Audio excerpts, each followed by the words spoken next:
పరిశుద్ధాత్మను గురించి సరిగ్గా మనకు అవగాహన లేకపోతే మన పట్ల మనకు దేవుడు చేస్తున్న క్రియ ఏంటో మనకు అర్థం కాదు. రెండవది, పరిశుద్ధాత్మను గుర్చిన ఆ క్రియ నీకు అర్థం కాకపోతే ఆ ఆత్మదేవుడితో రాయబడిన ఈ గ్రంథం అర్థం చేసుకోవడం కొంచెం కష్టంగానే ఉంటుంది. పరిశుద్ధాత్ముడు మనకు అర్థం కాకపోతే ఈ జనరేషన్ లో ఆయన పేరు మీద చాలా వ్యాపారాలు జరిగిపోతున్నాయి. అలాంటి ద్వంద్వ వైఖరిలో నువ్వు నేను కొట్టుకుపోకూడదంటే నీ భక్తి, నీ విశ్వాసము, నువ్వు ఎలా నిలబడాలో ఇవన్నీ నీకు తెలియాలంటే నీలో పనిచేస్తున్న ఆత్మదేవుడు ఎలాంటి వాడో నీకు తెలియాలి. ఈరోజు కొంచెం ఆసక్తికరమైన సంగతులు మనం ఆలోచిద్దాం. చూద్దాం ఇక ఆలస్యం చేయకుండా. ఎఫెసీయులకు రాసిన పత్రిక కొంచెం జాగ్రత్తగా వినండి. ఎఫెసీయులకు రాసిన పత్రిక అపోస్తుడైన పౌలు అన్య జనాంగం నుంచి ప్రత్యేకింపబడి మిళితమై ఇశ్రాయేలుతో అంటుగట్టబడిన ఎఫెసీ సంఘానికి రాసిన పత్రిక 4వ అధ్యాయం. ఎఫెసీ సంఘానికి రాసిన పత్రిక 4వ అధ్యాయం అర్థం చేసుకోవడానికి సందర్భానుసారంగా వెళదాం. 20వ వచనం నుండి. మీరు యేసును గూర్చి విని ఆయన యందలి సత్యము ఉన్నది ఉన్నట్టుగానే ఆయన యందు ఉపదేశింపబడిన వారైన ఎడల మీరు అలాగు క్రీస్తును నేర్చుకున్నవారు కారు. మునపటి ప్రవర్తన విషయంలోనైతే మోసకరమైన దురాశల వలన చెడిపోవు మీ ప్రాచీన స్వభావంను వదులుకొని మీ చిత్తవృత్తి యందు నూతన పరచబడిన వారై నీతియు యథార్థమైన భక్తియు గలవారై దేవుని పోలికగా సృష్టింపబడిన నవీన స్వభావమును ధరించుకొనవలెను. ఆగుదాం. ఎందుకో పౌలు గారి మాటలు, పత్రికల్లో మాటలు కొంచెం అర్థం చేసుకోవడానికి కష్టతరంగానే ఉంటుంది. అలా అర్థం చేసుకోవడానికి కష్టతరమైన పదాలలో ఒక పదం ఉంది ఇక్కడ. ఆ ఒక్క పదాన్ని మనం బేస్ చేసుకుని ఈ వారం మనం ఆలోచించబోతున్నాం. అక్కడ రాయబడిన మాట చూడండి. చిత్తవృత్తి యందు అన్నాడు. చిత్తవృత్తి అంటే ఒక రైటర్ ఏమన్నాడంటే మన మైండ్కి ఒక మైండ్ ఉంటుందంట. అర్థం లేదని నాకు అర్థమైంది.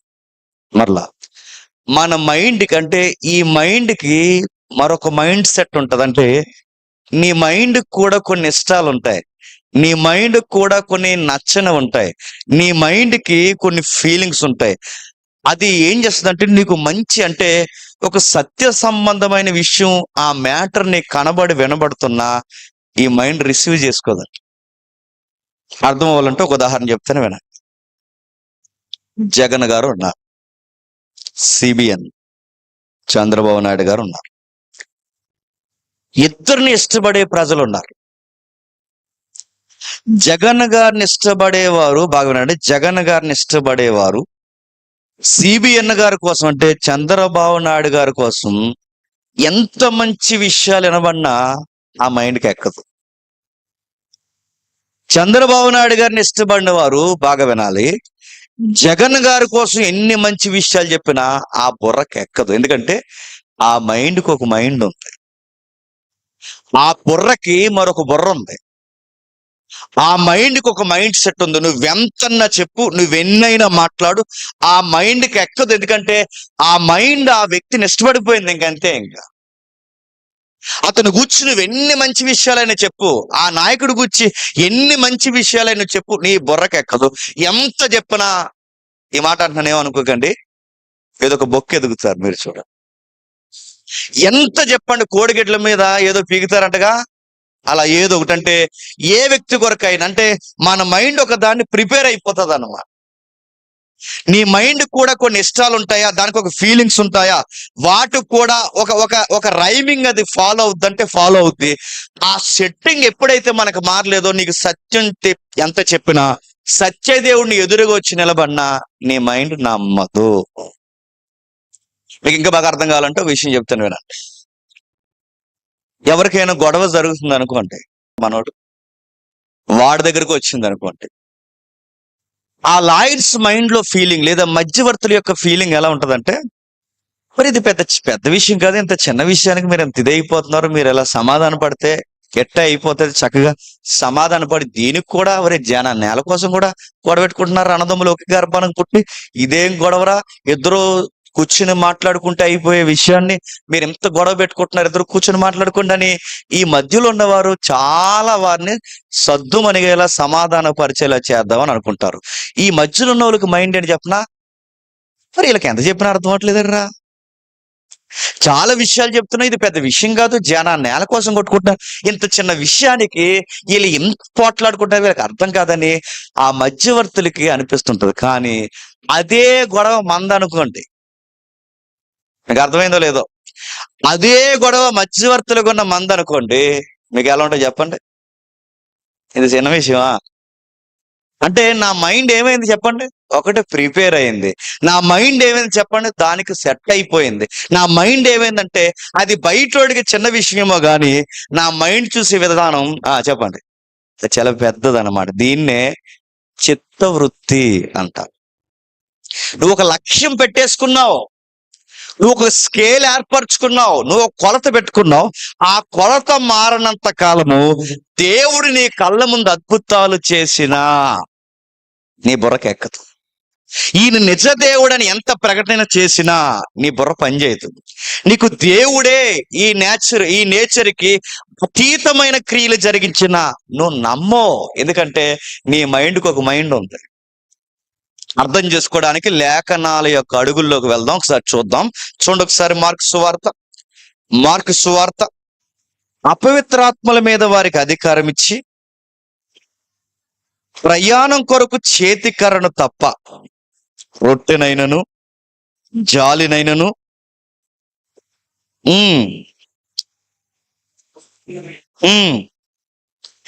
రెండు అంగీలు వేసుకొని వద్దని వారికి ఆజ్ఞాపించింది. మీకు అర్థమవుతుందిగా, మినిస్ట్రీలో వాళ్ళకి ఎక్స్పీరియన్స్ రావడానికి ప్రభు శిష్యుల్ని ఇద్దరిద్దరుగా పంపిస్తున్నారు. అంటే పరిచర్య అనుభవాలు నేర్పిస్తున్నారు అన్నమాట. ఇద్దరిద్దరుగా వాళ్ళని పరిచర్య పంపినప్పుడు దేవుడు లేదా ప్రభు కొన్ని విషయాలు చెప్తున్నాడు వాళ్ళకి. ఏమనంటే, ఇదిగో మీరు వెళ్ళేటప్పుడు జాగ్రత్త, ఇవి తీసుకెళ్ళకండి, చెప్పులు జాగ్రత్త, ఈటి విషయంలో జాగ్రత్త, చంచి జాగ్రత్త, కర్ర జాగ్రత్త, కొన్ని జాగ్రత్తలు చెప్పి వాళ్ళని ఇద్దరిద్దరిని పంపించాడు. వాళ్ళిద్దరిద్దరు వెళ్ళి ఏం చేశారు, 13వ వచనంలో అనేక దయ్యములను వెళ్ళగొట్టుచు నూనె రాసి అనేకుల రోగులను స్వస్థపరచుచుండ్రి. మెరాకిల్స్ బాగా వినండి, అద్భుతాలు ఆ రోజుల్లో ప్రజల మధ్య దద్రలు కొట్టేసరి ఈ అపోస్తులు. స్టార్టింగ్ మినిస్ట్రీలోనే, ప్రారంభపు పరిచర్యలోనే వాళ్ళు ఏం చేస్తున్నారు చూడండి, ఇద్దరిద్దరు వెళ్ళి రోగుల్ని లేపేస్తున్నారట, దయ్యాలు ఎలగొట్టేస్తున్నారట, అద్భుతాలు జరిగిస్తున్నారు. ఈ ప్రకృతికి అతీతమైన కార్యాలు జరిగించారు. అందరూ చూస్తుండగా ఆశ్చర్యపోయారు. ఇది ఫస్ట్ ఈవెంట్. రెండవది 30వ వచనం చూడండి. అంతటి అపోస్తులు యేసునద్దకు కూడి వచ్చి తాము చేసినవన్నీ బోధించినవన్నీ ఆయనకి తెలియజేశారు. ఏం చెప్పారు, ఏం చూపించారు, ఏం బోధించారు? ఇప్పుడు మనం చదువుకున్నాగా 7:13లో ఏం బోధించారు, ఇదిగో అనేకులకు వాక్యం చెప్పి దయ్యాలు ఎలగొట్టి స్వస్థపరుస్తుంటే ప్రభువుకి వచ్చి చెప్తారట. ఏంటి రివ్యూ ఏంటంటే, ఈ రోజు మినిస్ట్రీ ఎలా చేసామంటే, ప్రభు ఇదిగో అక్కడికి వెళ్ళాం, దయ్యాలు ఎలగొట్టాం, ఇక్కడికి వెళ్ళాం, రోగాలు ఎలగొట్టాం, ఇక్కడికి వెళ్ళాం, చాలా అద్భుతాలు చేసామని. కానీ ప్రభు ఆనందపడ్డాడు. సరే, ఎంత పరిచర్య ఉన్నా బాడీకి రెస్ట్ ఉండాలి, రెస్ట్ తీసుకుందరు కానీ రండి. ప్రభు మినిస్ట్రీలో కూడా రెస్ట్ డేస్, రెస్ట్ అవర్స్ ఉన్నాయంటే ఉన్నాయి.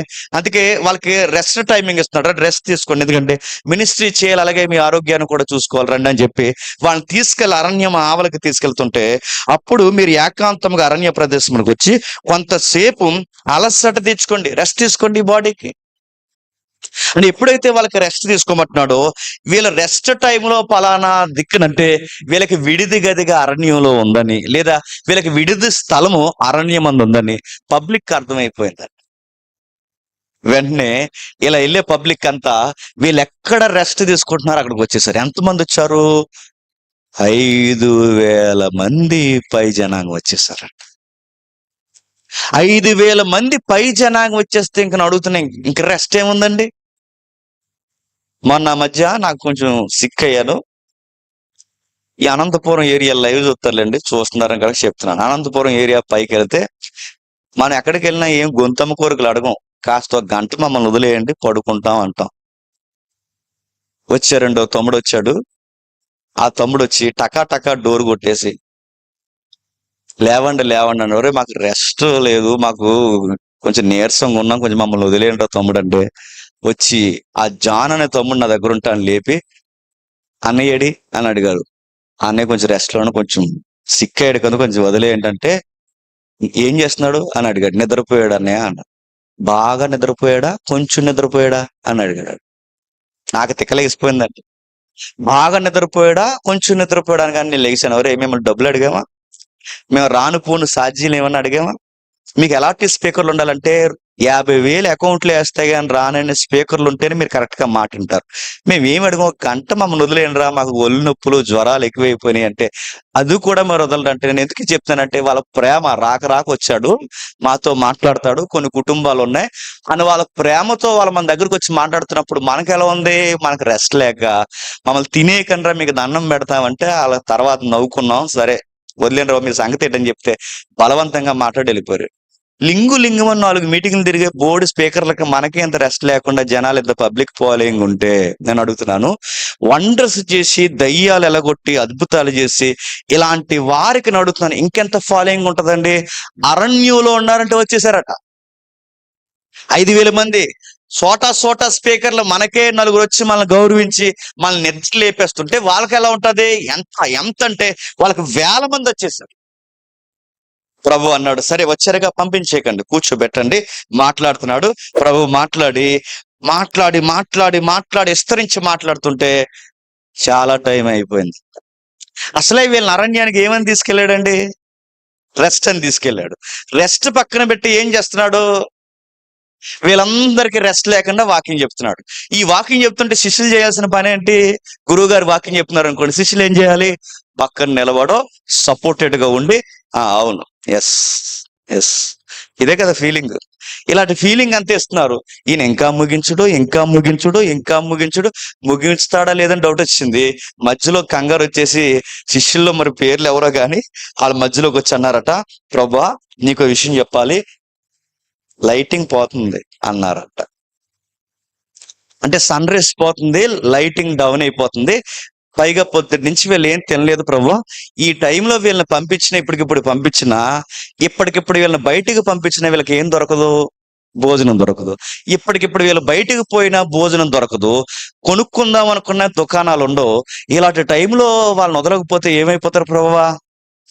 అంటే ఈవినింగ్ మూవింగ్ జరుగుతుందన్నమాట. ఈ ఈ యొక్క సందర్భంలో సంధ్య వేళ, అంటే సుమారు నేను అనుకుంటున్నాను 5:30, 6 లేదా 4:30, 6 ఈ మధ్యలో జరుగుతున్న వైనం అన్నమాట. ఈ సందర్భం జరుగుతున్నప్పుడు శిష్యులకి చెప్పారు. శిష్యులు వచ్చి అంటున్నారు, "టైం అయిపోతుంది, లైటింగ్ పోతుంది, పంపించే ప్రభు" అంటే, "ప్రభు" అన్నాడు. అంటే వీళ్ళ విషయంలో మీరు దేని విషయంలో బాధపడుతున్నారు? వాళ్ళకు భోజనాలు దొరకవనేగా. అంటే వీళ్ళు ఏమన్నారు చెప్పనా? అవును అన్నారు. స్పీకర్లతో వచ్చే గొడవ, ఇలాంటి ఇలాంటి శిష్య బృందాలతో వచ్చిన గొడవ ఏంటి చెప్పనా? వీళ్ళకి ఆకలేస్తుందని చెప్పరు. చెప్పండి. జనాలకి మరి ఆ టైం వరకు అంటే ఆకలేసేస్తుంది కదా. జనాల మీద వంక అనమాట. సెమినార్ లో తగులుతారు ఈ బ్యాచ్. ఇంకా సుధాకర్ అంట. వీళ్ళకి ఆకలేస్తుందని చెప్పరు, వీళ్ళకి నిద్ర వస్తుందని చెప్పరు. ఎవరి మీద వంకెడతారు? ప్రజల మీద వంక పెట్టి, మరి ప్రజలకు ఆకలేస్తుందిగా, మరి ప్రజలు నిద్రపోవాలి కంటే మాకు ఆకలేస్తుంది అంటే సి అంటాడు. ఎవరు? ప్రభు. నోరు అస్సలు మీకు మీరే ఎలా ఉంటే పబ్లిక్ ఎలా ఉంటారు తిడతారు కాబట్టి, అందుకు వాళ్ళు ఎవరి మీద వంక పెడుతున్నారు? ప్రజల మీద వంక పెట్టి, ప్రభు మరి వాళ్ళ భోజనం అనగానే ప్రభు అన్నాడు, "భోజనం కోసమే ఇబ్బంది, కూర్చోబెట్టండి, పెట్టేద్దాం" అన్నాడట. ఎవరు? ఇటు అరణ్యంలో 5,000 మందికి కూర్చోబెట్టండి, భోజనం పెట్టేద్దాం అనగానే వీళ్ళ కంటి చూపు నోటి మాట లేదు ఎవరికి? శిష్యులకి. ఏంటి ఎలా పెట్టేస్తా ప్రభువా? ఇప్పటి నుంచి వండడం మొదలెడితే రేపు ఉదయం వరకు గానీ కార్యక్రమాలు చక్కబెట్టు. అయినా ఇంత మందికి ఇప్పుడు దుకాణాలన్నా లేవు, బయటకు వెళ్ళి కొనుక్కొద్దామంటే ఇప్పటికిప్పుడు వీళ్ళకి ఎలా పెట్టేద్దాం అంటున్నా ప్రభు అని ఈ క్వశ్చన్ అవర్ స్టార్ట్ అవుతాయి. చెక్ చేయండి ఎవరి దగ్గర అయినా ఏమైనా ఉన్నాయేమంటే 5 రొట్లు 2 చేపలు. ఈ 5 రొట్లు 2 చేపలు తగిలిన తర్వాత అవి పంచేస్తారు, పెట్టేశారు. ఈ అద్భుతాన్ని కళ్ళతో వాళ్ళు చూసి ఆశ్చర్యపోయారు. ప్రభు అన్నాడు, "ఎంత మిగిలినయి?" అనగానే 12 గంపలు మిగిలినయి ప్రభువా, మిగిలినవన్నీ అనగానే, ఆ 12 గంపలు జాగ్రత్త చేయండి అన్నాడు. ఇది రెండో అద్భుతం. అర్థమవుతుందిగా? ఇందాకేమో రోగాలు, దయ్యాలు పోవడం ఇది మొదటి అద్భుతం. రెండో అద్భుతం ఏంటి? 5,000 మందికి శిష్యుల చేతి మీదగానే భోజనం పెట్టించడం. ఇది రెండో అద్భుతం. మూడోది ఏముంది? 6వ అధ్యాయం ఎందుకు చెప్తున్నాను వినండి, మీకు అర్థమవుద్ది. 6వ అధ్యాయం చూడండి. 6వ అధ్యాయం 45వ వచనం నుండి. 6వ అధ్యాయం 45వ వచనం నుండి. ఆయన జన సమూహమును పంపివేయనంతలో దోణి ఎక్కి అద్దరునున్న బెత్షెదకు ముందుగా ఎల్లుడని ఆయన తన శిష్యులకు వెంటనే బలవంతము చేసెను. ఆయన వారిని వీడుకొలిపి ప్రార్థన చేయుటకు కొండకు వెళ్ళెను. సాయంకాలమైనప్పుడు దోణి సముద్రం మధ్య ఉండెను. ఆయన ఒంటరిగా మెట్ట నుండెను.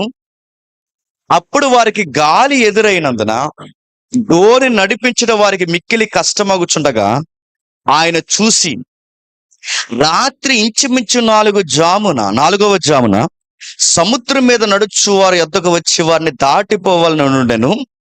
ఆయన సముద్రం మీద నడుచుట వారు చూసి భూతమని తలంచి అందరూ ఆయన చూసి తొందరపడగా వెంటనే ఆయన పలకరించి ధైర్యం తెచ్చుకున్నది, నేనే, భయపడకూడని చెప్పను. తరువాత ఆయన దోణి ఎక్కి వారి యొద్దకు వచ్చినప్పుడు గాలి అణిగెను. అందుకు వారు తమలో తాము మిక్కిలి విభ్రాంతి నొందిరి. ఆయనను, ఇక్కడ జాతకు వినండి, 52వ వచనంలో, ఆయనను వారు హృదయము కఠినమైన గనక వారు రొట్టెలను గూర్చిన సంగతి గ్రహింపలేదు. ఏమర్థమైంది అధ్యక్ష? ఏమర్థమైంది? ఈ మైండ్కి చెప్పండి, ఓ మైండ్ ఉంటది. ఈ బుర్రకి ఒక బుర్ర ఉంటుంది. ఈ మైండ్కి ఒక మైండ్ సెట్ ఉంటుంది.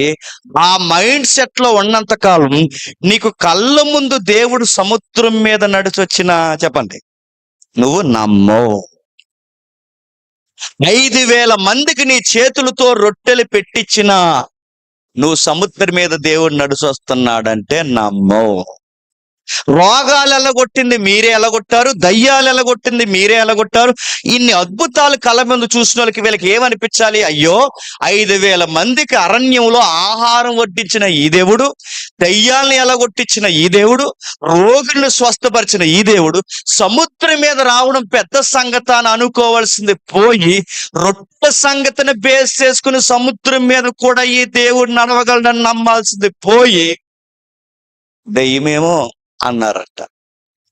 మీకు అర్థమవుతుందంటే వీళ్ళు మెంటల్ గా కొన్ని ప్రిపేర్ అయిపోయారు. వారు రొట్టెల సంగతి గ్రహించలేదని మార్క్ గారు ఎందుకు కోట్ చేస్తున్నారు? అది గ్రహించుంటే ఇది కూడా గ్రహిస్తారు. అది గ్రహించుంటే ఈ సముద్రం మీద విషయాన్ని కూడా వీళ్ళు గ్రహిస్తారు. అంటే వీళ్ళ బుర్రలకు ఎందుకు ఎక్కదో చెప్పండి. ఎప్పుడు మీరు గమనించండి, కొన్ని మెసేజెస్ చెబుతున్న వాడికి అనిపిస్తుంది ఈ రోజు ఎంత మంచి మెసేజ్ చెప్పానని. కొంతమందికి అనిపిస్తుంది, అన్న ఇలాంటి విషయాలు మాకు ఎంతో కాలం నుంచి ఎదురు చూస్తున్నాం, మాకు ఎన్ని మంచి విషయాలు చెప్పినందుకు మా మనసు చాలా పులకించిందని. వీళ్ళకి అర్థమవుతుంది, మనకి అర్థమవుతుంది. కొంతమంది ఉంటారండి, టైం ఎక్కువైపోతుంది ఈ మధ్య అంటారు. నడుతూరి ఇలాంటి మెసేజ్ ఉన్నప్పుడు అన్నం గుర్తు రాకూడదు, ఇలాంటి మెసేజ్ ఉన్నప్పుడు టైం గుర్తు రాకూడదు, ఇలాంటి మెసేజ్ ఉన్నప్పుడు అసలు సమయం కానీ బయట విషయాలు కానీ ఏం గుర్తు. ఎందుకంటే నీ మైండ్ ఇన్వాల్వ్ అవునప్పుడు నీకు ఇంకేం గుర్తురాదు. నీకు టైం గుర్తొస్తుందంటే, భోజనం గుర్తొస్తుందంటే చెప్పండి. నీ మైండ్కి ఒక మైండ్ ఉంది, ఆ మైండ్లో ఒక టైం ఉంది, ఆ టైంకి 1 గంటే ఉంది. ఆ 1 గంట అవతలోకి నీ మైండ్ ఏమంటది అంటే, నడు వెళ్ళిపోదాం, నడు ఇంకా ఇంకెలాగే మొదలెడతారు, నడు వెళ్ళిపోదాం, రాడు. నీ మైండ్ మెంటల్ గా ప్రిపేర్ అయింది. అర్థమవుతుందా? బైబిల్లో కొన్ని వచనాలండి ఎందుకో విచిత్రంగా రాయబడ్డాయండి. ఆ సన్నివేశాలు చదువుతున్నప్పుడు నిజమే మన మైండ్ మారలేనంత కాలం మన దేవుడిని మనం అర్థం చేసుకోలేము. మరో సందర్భం చూద్దామా? ఇది 6వ అధ్యాయం 53వ వచనం చూడండి. వారు అవతలకి వెళ్ళి గిన్నె షరతు దగ్గర ఒడ్డుకు వచ్చి దరి పట్టిరి. వారు దోణి దిగగానే ఆ ప్రదేశం అంతటా పరిగెత్తుకుని పోయి ఆయన ఉన్నాడని వినిన చోటునకు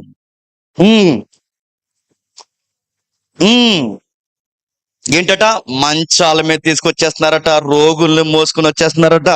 తండోపతండాలుగా గ్రామాలు గ్రామాలు, పట్టణాలు పట్టణాలు, పల్లెటూర్లు పల్లెటూర్లు, ఎక్కడెక్కడ ఉన్నారో అక్కడెక్కడ రోగులందరూ సంత వీధుల్లో అనేక మంది ఆయనకి ఎదురొచ్చేస్తారట. వస్త్రపు చెంగుని ముట్టుకుంటే చాలని అనేక మంది వస్తున్నారట. వచ్చిన వాళ్ళందరూ ఒక్కడ మిస్ అయిపోయాడనుందా, వచ్చిన వాళ్ళందరికీ స్వస్థత వచ్చింది.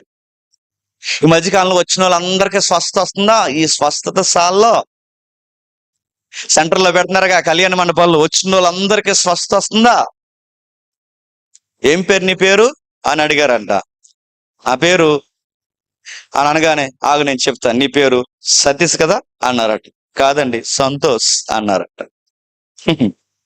నేను అడుగుతున్నాను వచ్చిన వాళ్ళు అడుగుతున్నాను, పేరేటో తెలియదు, ఊరేటో తెలియదు. ఆ రోజు చూడండి ప్రభు మిరాకిల్ చేస్తే ఈ సైడ్ వాళ్ళందరికి అయింది, ఈ సైడ్ వాళ్ళందరికి స్వస్థ అవదాం లేదు, వచ్చిన వాళ్ళందరికీ స్వస్థ అయిపోయి. మీరు ఊహించండి, ఇలా గవర్నమెంట్ హాస్పిటల్ ఉంది కానీ మనకి పెద్ద హాస్పిటల్, ఇలా వెళ్ళిన వెంటనే ఆ సీరియస్ వార్డ్స్ లో ఉన్నవారు, నెలలు నానిపోతున్నవారు, యాక్సిడెంట్ అయిపోయినవారు అందరూ ఇలా వెళ్ళిన వెంటనే అలా స్వస్థత పొంది లేచిపోయి ఎవరు మంచాలు పట్టుకుని వెళ్ళిపోతున్నారు అనుకోండి, ఎలా ఉంటుంది చెప్పండి. మళ్ళీ చెప్తాను, ఇదే గనక జరిగితే 2 వారాల్లో కాకినాడ అంతా మన సంఘం దగ్గర కూర్చుంటదా? దెబ్బకొచ్చి కూర్చుంటది. కలెక్టర్ కూడా వచ్చేస్తాడు. ఎందుకు చెప్పినా, కలెక్టర్ కూడా ఎందుకు వస్తాడంటే, ఇప్పుడు ఎస్కాట్ ఇక్కడ తొక్కిసలాట జరిగిపోతుంది. మనం ఏ హాస్పిటల్ కడితే హాస్పిటల్లో రోగులు లెగిసిపోతున్నారు అనుకోండి, ఎక్కడికి వెళ్తే అక్కడ రోగులు లెగిసిపోయి నడిచి వెళ్ళిపోతున్నారు అనుకోండి, ఎంతమంది వచ్చినా మొత్తం డెలివరీలు కూడా సులభంగా జరిగిపోతున్నాయి అనుకోండి. ఇలా నడిచి వెళ్తుంటే సుధాకర్ వస్త్రం ఇలా ముట్టుకుని వెంటనే స్వస్థత పొందేశారు అనుకోండి, అంటాడు వెంటనే. ఇంకా ఎక్కడికెక్కడ ఇలా అనుకుంటే వెళ్ళిపోతున్నాను అనుకోండి, ఎక్కడ స్వస్థత జరిగిపోతే ఎంత అద్భుతం అండి నేను అడుగుతాను. మన నడక మారిపోతాయి, సూప్ మారిపోద్ది. శిష్యులు ఎందుకంటే టౌన్ ఇప్పుడు అడుగుతాను, ఇప్పుడు మన టీం మెంబర్స్కి వెళ్ళినా మొత్తం మనం 6-7 లేదా ఒక 10 మంది మన టీం మెంబర్స్కి వెళ్ళినప్పుడు, మన టీం ఎక్కడికి వెళ్తే అక్కడ అలా రోగులు లెగిసిపోతున్నారు అనుకోండి, పబ్లిక్ మనల్ని ఎలా చూస్తారు చెప్పండి? ఎవరా వీళ్ళు సూపర్ మ్యాన్స్ లో ఉన్నారు, ఎవరా వీళ్ళు ఎక్కడికి వస్తే అక్కడ లెగిస్తున్నారు, ఎలా లెగిసిపోతున్నారు, ఏంట్రా ఎంత వింతగా ఉన్నారని వాళ్ళు ఆశ్చర్యంగా చూస్తారు. ఇలాంటి మిరాకిల్స్, బాగా ఉండండి, ఇలాంటి మిరాకిల్స్, ఆ అద్భుతాల్లో శిష్యులు ఇన్వాల్వ్ అయ్యారు. ఆ పొగడతలు కల్లారా చూశారు, అద్భుతాలు కల్లారా చూశారు, ఇంత చక్కటి విషయాలు వాళ్ళ కళ్ళతో అనుభవిస్తున్నారు. నెక్స్ట్ ఏం జరిగింది? 7వ అధ్యాయంకి రండి. 7వ అధ్యాయంకి 7వ అధ్యాయం 24 వచనం. ఆయన అక్కడ లేచి తూరు సిదోను ప్రాంతాలకు వెళ్ళి ఒక ఇంట ప్రవేశించి, ఆ సంగతి ఎవరికి తెలియకుండా, వాళ్ళని వీళ్ళకి అన్ని రెస్ట్లెంట్ టైంలో తగులుతున్నాయి ఈ కేసులన్నీ. ఆ సంగతి ఎవరికి తెలియకుండా ఉండవలనని కోరెను, కానీ అది మరుగై ఉండలేకపోయాను. అపవిత్ర ఆత్మ పట్టిన చిన్న కుమార్తె ఒక స్త్రీ ఆయన గూర్చి విని వెంటనే వచ్చి ఆయన పాదముల పడ్ను. ఆ స్త్రీ సురేపెనికియా వంశమందు పుట్టిన గ్రీసు దేశస్థురాలు. ఆమె కుమార్తెల్లో నుండి ఆ దయ్యమును వెళ్ళగొట్టమని ఆయన వేడుకొనెను. ఆయన ఆమెను చూసి పిల్లల మొదట తృప్తి పొందవలనని చెబుతూ అలా వాళ్ళిద్దరికి డిస్కషన్ జరిగింది. 29వ వచనంలో, అందుకు ఆయన ఈ మాట చెప్పునందున వెళ్ళుము, దయ్యము నీ కుమార్తెని వదిలిపోయినదని ఇక్కడికి వెళ్లకుండానే, ఎక్కడి నుండి అక్కడ ఏం జరుగుతుందో చూడకుండానే చెప్పేశారు. వీళ్ళు నీ కుమార్తెని దయ్యం వదిలిపోయింది అనగానే ఆమె ఇంటికి వచ్చి తన కుమార్తెని మంచం మీద పడుకొని ఉండుటయు దయ్యము వదిలిపోయి ఉండుటయు చూశారంటే, ఎక్కడో ఏ ఇంట్లో ఏం జరుగుతుందో ఇక్కడుండి ప్రభు చెప్పేశాడట. నిజంగానే ఈ విషయం జరిగిందన్న సంగతి ఎవరు చూశారట? శిష్యులు గమనించారు.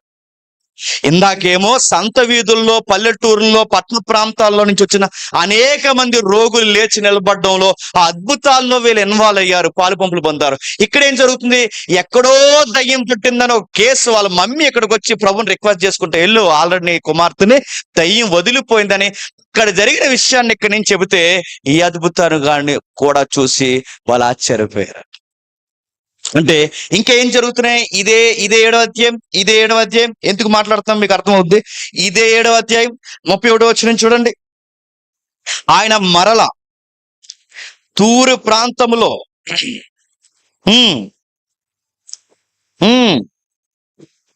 31వ వచనమా, ఆయన మరలా తూరు ప్రాంతం విడిచి సిదోను ద్వారా దెకపోలి ప్రాంతం మీదుగా గలిలయ సముద్రం వద్దకు వచ్చెను. అప్పుడు వారు చెవు గలవాడు నత్తి గలవాడిని ఒకని ఆయన యొద్దకు తోడుకొని వచ్చి వాని మీద చెయ్యించి ఉంచమని ఆయన ఏడుకొనిరి. సమూహములో నుండి ఆయనను వాని చెవులలో తన వేలు పెట్టి ఉమ్మివేసి వాని నాలుకను ముట్టి ఆకాశం వైపు కన్నులెత్తి నిట్టూర్పు విడిచి ఎప్పత్తా అని వానితో చెప్పెను. ఆ మాటకు తెరవబడమని అర్థము. అంతటి వాని చెవులు తెరవబడెను. వాని నాలుక నరము సడలి వాడు తేటగా మాట్లాడుచుండెను. అప్పుడు ఆయన ఇది ఎవనితోని చెప్పొద్దని వారికి ఆజ్ఞాపించను. అయితే ఆయన చెప్పొద్దని వారికి ఆజ్ఞాపించుకొలది మరీ ఎక్కువగా దాన్ని ప్రసిద్ధి చేయొచ్చు. ఈయన సమస్తము బాగు చేయుచున్నాడు, చెవిటి వారు వినున్నట్లుగా మోగవారు మాట్లాడినట్టుగా చేయుచున్నాడని చెప్పుకొని అపరిమితముగా ఆశ్చర్యపడి. మళ్ళీ ఎన్ని అద్భుతాలు జరిగాయి? మళ్ళీ ఎన్ని అద్భుతాలు? బాగా వినండి. ఎన్ని అద్భుతాలు? ఇందాక రోగులు స్వస్థత పొందారు. ఇంతకు ముందు ఆ కానాను స్త్రీ యొక్క కుమార్తె స్వస్థత పొందింది. ఇప్పుడు పుట్టుకతోనే గుట్టోడు, పుట్టుకతోనే చెవిటోడు. గుడ్డివాడు చెవిటివాడు. గుడ్డివాడు చెవిటివాడా నెత్తివాడా? పుట్టుకతోనే చెవిటివాడు నెత్తివాడు. క్షమించండి, పుట్టుకతోనే చెవిటివాడు నెత్తివాడు. బైబిల్ ఎంత చక్కగా ఎర్రస్ లేకుండా రాయబడుతుందో చూడండి. నిజంగా చెవుడున్న వాళ్ళకే ఏం రా చెప్పండి, మాటలు రావు. అందుకే చూస్తారా, చెవిడున్న వాళ్ళకి అంటే చిన్నప్పటి నుంచి వినికిడి లేనోడికి మాట్లాడడం రాదు. ఎందుకు మాట్లాడడం రాదు అంటే వాడు చిన్నప్పటి నుంచి వర్డ్స్ ఏం వినడు కనుక వాడికి ఏం రాదు, మాటలు రావు. అందుకే చూడండి, వాడు చెవిటితో ఉన్నాడు. వాడికి పొడిగా ఏమైనా వినబడితే ఆ పొడి నెత్తి మాటలే మాట్లాడతాం. సరిగ్గా మాట్లాడడం రాదు. ఇలాంటి సరిగ్గా మాట్లాడడం రానోడు, వినబడడం రానోడిని ప్రభువట వాడి మీద వేలు పెట్టి, వాడి చెవుల్లో వేలు పెట్టి. మీరు గమనించండి, మీకు సూసన్ అనే ఒక సిరీస్ నడుస్తుంది. వీలైతే ఫాలో అవ్వండి ఆ సిరీస్ ని, భక్తి పెరుగుతుంది. సువార్తలు లాంటివన్నీ వాళ్ళు ఆ సిరీస్ లో తీస్తారు. చాలా బ్యూటిఫుల్ గా డిజైన్ చేస్తారు. అదొక యాప్ ఉంటుంది, ఏంజిల్ యాప్ లో కానీ లేకపోతే నెట్ఫ్లిక్స్ ఏదైతే ఉందో ఈ యాప్స్ లో మీరు ఫాలో అవుతే ఆ సిరీస్ మీకు చాలా ఫ్రీగా మీకు దొరుకుతుంది. సూజన్ తెలుగులో కూడా వస్తుంది. వీలైతే దాన్ని ఫాలో అవ్వండి. ఆ మిరాకిల్ చాలా అద్భుతాలుగా చూపిస్తాడు. ఈ చెవుల్లో వేలు పెట్టి ఉమ్ము పూసి ఇదంతా చేస్తున్నప్పుడు వాళ్ళందరికీ ఎలా ఉంటుందో తెలుసా? ఎవరికి ఎలా ఉంటుందో తెలియదు, కానీ ఆ రోగు మాత్రం ఆ బాధలోంచి ఆ సంతోషం ఉంటుంది. చూసారా? నిజంగా అది మనం చదువుకుంటే మనకు అర్థం అవుతుంది, కానీ చూస్తే అర్థం ఆనందపడిపోతాడు. ఆశ్చర్య. ఇప్పటి వరకు చిన్నప్పటి నుంచి మాట్లాడలేనోడు, చిన్నప్పటి నుంచి ఒక్క మాట తినంగా మాట్లాడు, ఒకేసారి మాట్లాడుతున్నప్పుడు ఎంత ఏడ్చుంటాడండి, ఎంత ఇన్వాల్వ్ అయ్యి ఉంటాడు, ఎంత ఏడ్చుంటాడు. చిన్నప్పటి నుంచి నన్ను ఎవరు పట్టించుకోలేదు, చిన్నప్పటి నుంచి నన్ను నెత్తివాడని చాలా మంది రకరకాల ఏళన చేశారు. ఇప్పుడు నాకు వినబడుతుంది, నేను మాట్లాడగలుగుతున్నాను, నాకు స్పష్టత ఉందన్నప్పుడు ఆ స్వస్థత పొందినాడు ఎంత ఆనందపడతాడు చెప్పు. అలాంటి ఆనందకరమైన కార్యాలు మనుషుల యొక్క భావోద్వేగమైనవి, అంటే మనుషులు హృదయాల్లోంచి స్వచ్ఛంగా మాట్లాడుతున్న ఆ చక్కటి సాక్ష్యాల అద్భుతాలు కూడా శిష్యులు చూశారు. మరొకటి కూడా చూశారు. ఇందాక 8,000 మందికి భోజనాలు పెట్టారు, ఇప్పుడు 8,000 మంది పడతారు సార్, మళ్ళీ 4,000 మందికి భోజనాలు పెడతారు. చూస్తారు ఒకసారి. ఇది 8వ అధ్యాయం చూడండి ఒకసారి. ఎందుకు చెప్తున్నా చూద్దాం. 8వ అధ్యాయం మొదటి వచనం నుంచి. ఆ దినముల్లో మరొకసారి బహుశన సోమం కూడి రాగా వారికి తిన ఏమీ లేనందున యేసు తన శిష్యులు తన యొద్దకు పిలిపించి, జనులు నేటికి 3 దినములు నా యొద్ద ఉన్నారు, వారికి తిన ఏమీ లేనందున నేను వారి మీద కనికరపడుచున్నాను. నేను వారిని ఉపవాసంతో తమ ఇంటకు పంపివేసిన ఎడల మార్గములో మూర్ఛలు పోదురు. వారిలో కొందరు దూరమున వచ్చి ఉన్నారని వారితో చెప్పును. అందుకు ఆయన శిష్యులు ఈ అరణ్యమందు ఒకడెక్కడి నుండి రొట్టెలు తెచ్చి వీరిని తృప్తిపరచగలడని వారిని అడిగిరి. ఆయన మీ యొద్ద ఎన్ని రొట్టెలు ఉన్నవని వారిని అడగగా వారు అడిగిరి 7 రొట్టెలు ఉన్నాయి. ఇందాక ఎన్ని రొట్టెలు? 5 రొట్టెలు. ఇక్కడ ఎన్ని? 7 రొట్టెలు. కిందకి జరుగుతుంది, చదువుదాం. అప్పుడు ఆయన నేల మీద కూర్చుండని జనసమూహం ఆజ్ఞాపించును. ఆ రొట్టెలు పట్టుకుని కృతజ్ఞతాస్తుతులు చెల్లించి విరిచి వడ్డించుటకే తన శిష్యులకు ఇచ్చెను. వారు జనసమూహం వడ్డించిరి. కొన్ని చిన్న చేపలు కూడా వారి యొద్ద ఉండగా ఆ ఆశీర్వదించి వాటిని కూడా వడ్డించడని చెప్పాను. వారు భోజనం చేసి తృప్తి పొందిన మీదట మిగిలిన ముక్కలు ఎన్ని గంపలు ఎత్తారట? 7 గంపలు. ఇందాక ఎన్ని గంపలు? 12 గంపలు. మీరు చూడండి, మళ్ళీ 4,000 మందికి భోజనం చేసిన తర్వాత ఇంచుమించు 4,000 మంది వారిని పంపివేసిరి. వెంటనే ఆయన శిష్యులతో కూడా ధోని ఎక్కి పలానా ప్రాంతానికి బయలుదేరి వెళ్ళిపోయాడట. ఇలా బయలుదేరి వెళ్ళిపోతున్నప్పుడు బాగా గమనించండి, ఎన్ని అద్భుతాలు చేస్తున్నారు చూడండి. ఇందాక ఎన్ని చూసాం? పల్లెటూరు నుంచి, పట్టణాల నుంచి, ప్రాంతాల నుంచి వచ్చిన వాళ్ళందరినీ స్వస్థపరిచాడు, ఒక్కడిని కూడా వదలకుండా. దయ్యం పట్టిన అమ్మాయి ఎక్కడో ఉండగా ఇక్కడి నుంచి వెలగొట్టేశాడు. పుట్టుకతో నత్తివాడిని, పుట్టుకతో చెవిటి వాడిని అయిన వాడిని స్వస్థపరిచేశాడు. ఇన్ని అద్భుతాలు చేశాడు వాడికి. ఇన్ని అద్భుతాలు చూసిన తర్వాత మళ్ళీ ఏం జరిగింది? సుమారు అంటే ఇప్పుడు ఎన్ని అద్భుతాలండి? ఇందాకెన్ని? 3, ఇప్పుడేమో 4. టోటల్ ఎన్ని? 7 అద్భుతాలు. 7 అద్భుతాలు వాళ్ళ కళ్ళతో చూసిన తర్వాత 8వ అధ్యాయంకి వచ్చేసరికి వీళ్ళు ఏమన్నారు తెలుసా? బాగా వినాలి. మన మైండ్కి చెప్పండి, ఓ మైండ్ ఉంటది. ఇన్ని అద్భుతాలు వీళ్ళకి జరిగిన 8వ అధ్యాయంకి వచ్చేసరికి ఏం చేస్తారు చూడండి. 8వ అధ్యాయం 14 వచనంలో, వారు తినుటకు రొట్టెలు తెచ్చటం మరిచిరి. గోనులో వారి యొద్ద ఒక రొట్టె తప్ప మరి ఏది లేకపోయాను. పరిసైర పులిసిన పిండిని గూర్చియు జాగ్రత్త పడుడని వారితో చెప్పాను. వారు తమ యొద్ద రొట్టెలు లేవనియు తమలో తాము ఆలోచించుకొని చుండిరి. యేసు అది ఎరిగి, మన యొద్ద రొట్టెలు లేవని మీరు ఎందుకు ఆలోచించుకొనిచున్నారు? మీ బుర్రలకి, మీ మైండ్కి గ్రహింపు లేదా? మీ బుర్రలకి వివేచన లేదా? మీరు కఠిన హృదయం గలవారికి ఈ మైండ్ సెట్ ని ఎప్పటికీ మీరు మార్చుకోరా? మీరు కన్నులున్నా గానీ కళ్ళతో చూడరా?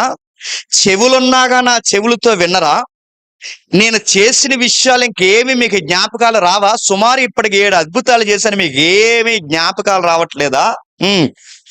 నేను 5,000 మందికి 5 రొట్టెలు విరిచి పంచిపెట్టినప్పుడు మీరు మొక్కలు ఎన్ని గంపల నిండా ఎత్తురని వారిని అడిగాను. వారు ఎన్ని అన్నారు? 12 గంపలు అన్నారు. అంటే మీకు ఏమైనా జ్ఞాపకం ఉంటున్నాయా? మీ మధ్య నేను మిరాకిల్స్ చేస్తున్నాను. 5,000 మందికి రొట్టెలు పెడితే 12 గంపలు ఎత్తారు. 4,000 మందికి నేను రొట్టెలు పెడితే 7 గంపలు ఎత్తారు. రోగిని స్వస్థపరిచాడు. ఇన్ని చేస్తే నేను చెప్తున్న సబ్జెక్ట్ ఏంటి? పులిసిన పిండైన పరిసయ్యులు శాస్త్రుల గురించి జాగ్రత్తగా ఉండండి అని నేను మీకు సబ్జెక్ట్ చెప్తుంటే, నేను సత్యమైన ఒక సబ్జెక్ట్ మీకు చెప్తుంటే ఈ సబ్జెక్ట్ మీకు బొరకెక్కట్లేదు. రొట్టెలు తేలేదని తిడుతున్నాడు రా మనల్ని అన్నారట.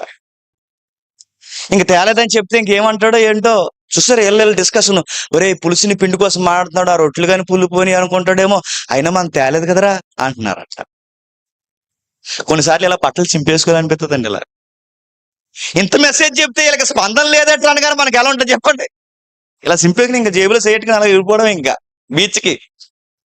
మరి ఇలాంటి వర్తమానం చెప్పినా వీళ్ళకి స్పందన రావట్లేదేంటి? ఎందుకు స్పందించడం? ఎందుకు మనిషి స్పందించడంటే కారణం ఏంటి చెప్పిన? ఆడి మైండ్కి ఒక మైండ్ సెట్ ఉన్నంత కాలము నువ్వు కళ్ళ ముందు సముద్రం మీద నడిచి వచ్చాడికి ప్రసంగం చెప్పినా చెప్పండి, ఆడి బుర్రకెక్కదు. లేఖనాల్లో మరుగైపోయిన సంగతులు మనం ఎంత బోధించినా బుర్రకెక్కదు. ఎందుకంటే వాడు ఒకటి మెంటల్ గా ప్రిపేర్ అయిపోయాడు. అందుకే చూడండి, ప్రధానంగా భార్య గురించి చాలా మంది భర్తలకు అనుమానాలు ఉండడానికి కారణం ఏంటి చెప్పిన? తన భార్య అనగానే ఆడికి ఒక మైండ్ ఉండిపోయింది. ఇంక తన గురించి నువ్వు ఎంత మంచిగా చెప్పు, ఆడి బుర్రకెక్కదు. ఆడు బామ్మర్ది మంచోడని చెప్పు, ఆడు బుర్రకెక్కదు. వాడి యొక్క భాగమేనండి, తన భర్త మంచోడని చెప్పు, ఆమెకి ఎంతన్నా చెప్పు.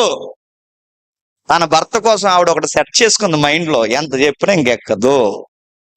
కొంతమంది చూసారా, వాళ్ళతో మాట్లాడడానికి ఇష్టపడరు. ఎందుకు మాట్లాడరు? వీళ్ళ మంచోళ్ళని మనకు అర్థమవుతుంటది, వీళ్ళ మంచోళ్ళని మనకు అర్థమవుతుంది. కానీ మన ఫ్రెండ్కి ఆడి మంచోడని అర్థమవుతుంది. ఎందుకు? ఆడి కూర్చి ఆడొకటి ప్రిపేర్ అయిపోయాడు మైండ్ లో. నువ్వు వాడి గురించి ఎంత ఎక్స్ప్లెనేషన్, ఎంత వివరించు, ఎంత అయినా చెప్పు, వాళ్ళకి నచ్చదు. అందుకే మూతులు పక్కకు పోతుంటే, వాళ్ళు వచ్చినప్పుడు కళ్ళు పక్కకు పోతుంటాయి, వాళ్ళతో మాట్లాడరు.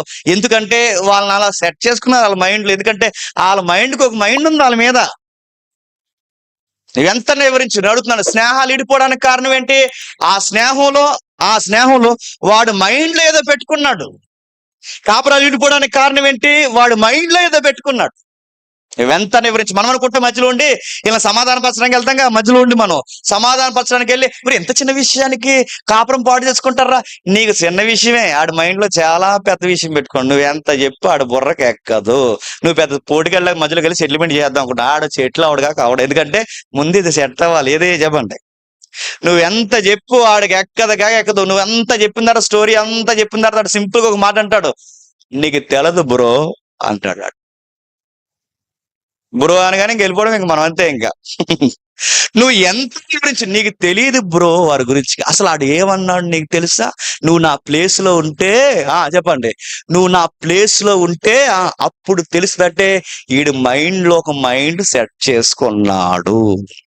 మనం అనుకుంటాం ఇన్ని చేసాం కదా, వీడికి ఏటో ఒకటి గుర్తుంటలేదండి. ఆడు గుర్తుండదు భయ్యా. ఆడు గుర్తుండదు. ఎందుకు చెప్పినా, ఆడొకటే ప్రిపేర్ అయిపోయాడు. మనం ఏమంటామంటే డైలాగులు రోడ్డు మీద నిలబడి నా ఉప్పు తిని నా పప్పు తిని చెప్పండి నువ్వే ఇలా చేసేవిట్రా అనగానే ఆడు తిరిగేసి అంటాడు, ఎప్పుడు తిన్నాను సాల్ట్ చెప్పు అంటాడు.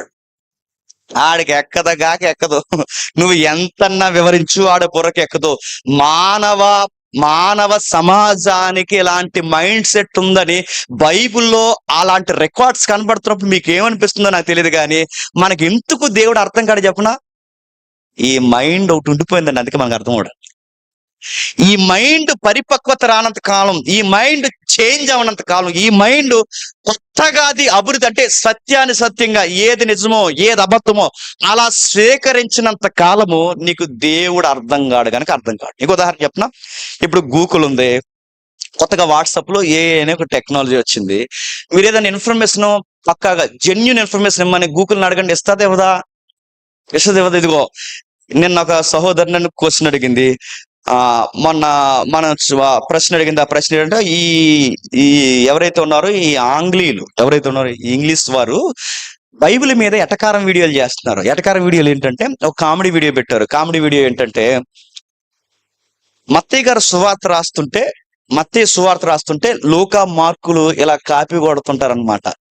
ఇలాంటి ఎటకారం అనమాట. అంటే మత్తయి రాస్తుంటే మార్కు లూకా యోహాను అతను ఇలా పక్కన చూసి రాశారని, వీళ్ళు చూసి రాస్తారని అప్పుడు పుట్టి వీళ్ళు చూస్తారు ఎవరు ఈ వీడియోలు చేసేవాళ్ళు. అప్పుడు అన్నాను, సిస్టర్ వాళ్ళంతా కామెడీ వీడియో చేశారు కానీ అసలు ఫస్ట్ రాసింది మత్తయి సువార్త కాదు. మరెవరు అని అడిగితే నేను చెప్పాను, బైబిల్ లెక్కల ప్రకారం మొట్టమొదటి సువార్త మార్క్ అని చెప్పాను. నువ్వు వీలైతే గూగుల్ కూడా అడుగు, మార్క్ అని చూపిస్తుంది. అంటే మార్కును కూడా ఎవరు మొట్టమొదటి సువార్త రాసింది ఎవరైనా గూగుల్ అడిగితే గూగుల్ చెప్పింది మార్క్ సువార్త. ఇప్పుడు చెప్పండి, జెన్యున్ గా చెప్పేసింది. ఇప్పుడు బాగా ఇప్పుడు వీడియో పట్టుకెళ్ళి, ఈ వీడియో ఏదైతే వీడియో ఉందో ఈ వీడియో పట్టుకెళ్ళి గూగుల్కి ఇచ్చిన గూగుల్ ఈ వీడియోలో ఉన్నది రైట్ అంటదా? వాస్తవంగా ఇది రైట్ అని చెప్తుందా? చెప్పండి. ఏం చెప్తుంది? ఏది వాస్తవం అదే చెప్తుంది. అంటే రెండు ఇన్ఫర్మేషన్ ఇచ్చాం. ఏంటి? ఒకటి మత్తయి రాశాడని ఒక ఫేక్ ఇన్ఫర్మేషన్ ఇచ్చాం, లేదు ఎవరు రాశాడని మనం ఒక జెన్యున్ ఇన్ఫర్మేషన్ అడిగాం. గూగుల్ ఏం చెప్తుంది? జెన్యున్ ఇన్ఫర్మేషన్ చెప్తుంది. నీకు ఎందుకు చెప్తుంది? ఏ ఎలక్ట్రికల్ వస్తువు అయినా, ఏ సైట్ అయినా, ఏ వెబ్సైట్ అయినా జెన్యున్ ఇన్ఫర్మేషన్ ఇస్తుంది. ఎందుకు చెప్పనా? ఇది ఎలక్ట్రికల్ గనక. ఇదే విషయాలు రెండు నీ ముందెట్టు నువ్వు చెప్పమంటే నువ్వు చెప్పవు. ఎందుకు చెప్పనా? ఆల్రెడీ ఒక ఆన్సర్ నువ్వు ఏం చేసావు చెప్పండి. నువ్వు ఎంత చెప్పు నువ్వు మత్తయ్యే అంటావు. నీకెంత చెప్పు నువ్వు చెప్పిందే చెబుతావు. మాకు ఎందుకు చెప్పనా? నువ్వు ఎంత చెప్పినా దాని బోడెవరనే మాకు ఇస్తావు తప్ప నువ్వు జెన్యున్ ఇన్ఫర్మేషన్ ఇస్తావా? మనిషి అంటే అదే. ఒక వస్తువు ఇచ్చిన పక్కా ఇన్ఫర్మేషన్ మనిషి ఎందుకు ఇవ్వడం చెప్పనా? ఆల్రెడీ ఆడు మైండ్ లో చెప్పండి ఒక మైండ్ ఉంటది. అందుకు వాడు ఎన్ని చెప్పు, నువ్వు ఎన్ని చెప్పు, నీకు ఈ వస్తువులు ఇచ్చినంత జెన్యున్ ఇన్ఫర్మేషన్ వ్యక్తులు ఎందుకు ఎవరు? వాడొకడే ఫిక్స్ అయిపోయాడు. అది పోయేంత కాలం వాడి కళ్ళ ముందు దయ్యాలు పోయినా నమ్ముడు, దయ్యాలు వచ్చి మాట్లాడినా నమ్ముడు, దేవుడు వచ్చి మాట్లాడినా నమ్ముడు, అద్భుతాలు జరిగినా నమ్ముడు, రోగులు లేచి నిలబడినా మాట్లాడినా నమ్మరు, ఎన్ని చెప్పినా నమ్మరు.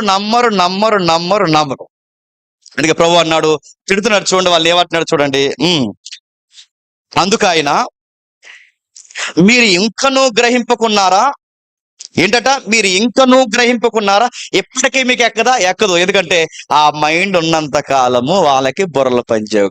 గమనించండి ఒక మాట, మనకన్నా జెన్యూన్ గా ఫాలో అయ్యేవేంటో తెలిసి నేచర్ లో జంతువులు. నమ్ముతారు ఈ మాట? నువ్వెంత పెట్టుకో, కుక్క ఉందనుకోండి, దాన్ని చూడండి, కుక్కకున్న పేరేంటి చెప్పండి? విశ్వాస్. కుక్కకే కాదు, గుర్తుపెట్టుకోండి, చాలా జీవులకి విశ్వాసము ఉంది. అవి చేసి మర్చిపోరట. నువ్వు కొట్టు, తిట్టు, ఏమన్నాను, అవి ఏం చేయవండి. ఎందుకు చెప్పనా? పలానా టైంలో నాకు ఇప్పుడు మెతుకులు పెట్టావని జ్ఞాపకం పెట్టుకుంటుంది. ఈ మాట నేను చెప్పలేదండి, యెషయా గ్రంథంలో చెప్పాడు. చూస్తారు ఒకసారి యెషయా గ్రంథం చూడండి. యెషయా గ్రంథం 1వ అధ్యాయం, చూడతారుగా. యెషయా గ్రంథం 1వ అధ్యాయం, యెషయా గ్రంథం 1వ అధ్యాయం 3వ వచనం. ఉమ్, ఉమ్, ఉమ్. అది ఏంటట? గాడిదకి చెప్పండి, సొంత వాడిని దొడ్డు తెలుస్తుందట, యజమాని తెలుసు. ఎద్దుకి గాడిద కూడా దొడ్డు తెలుస్తుందట. చెప్పండి, దొడ్డు తెలుస్తాట, యజమాని తెలుస్తాట. అంటే జంతువులకున్న జెన్యూన్ ఇన్ఫర్మేషన్ ఎవరికి లేదండి? చెప్పండి. ఎందుకు లేదంటే వీడు ఆలోచించడు. నువ్వు ఎంత అంటే చెప్పు, నువ్వెన్నన్నా చెప్పు, ఆడు ఆలోచించడు.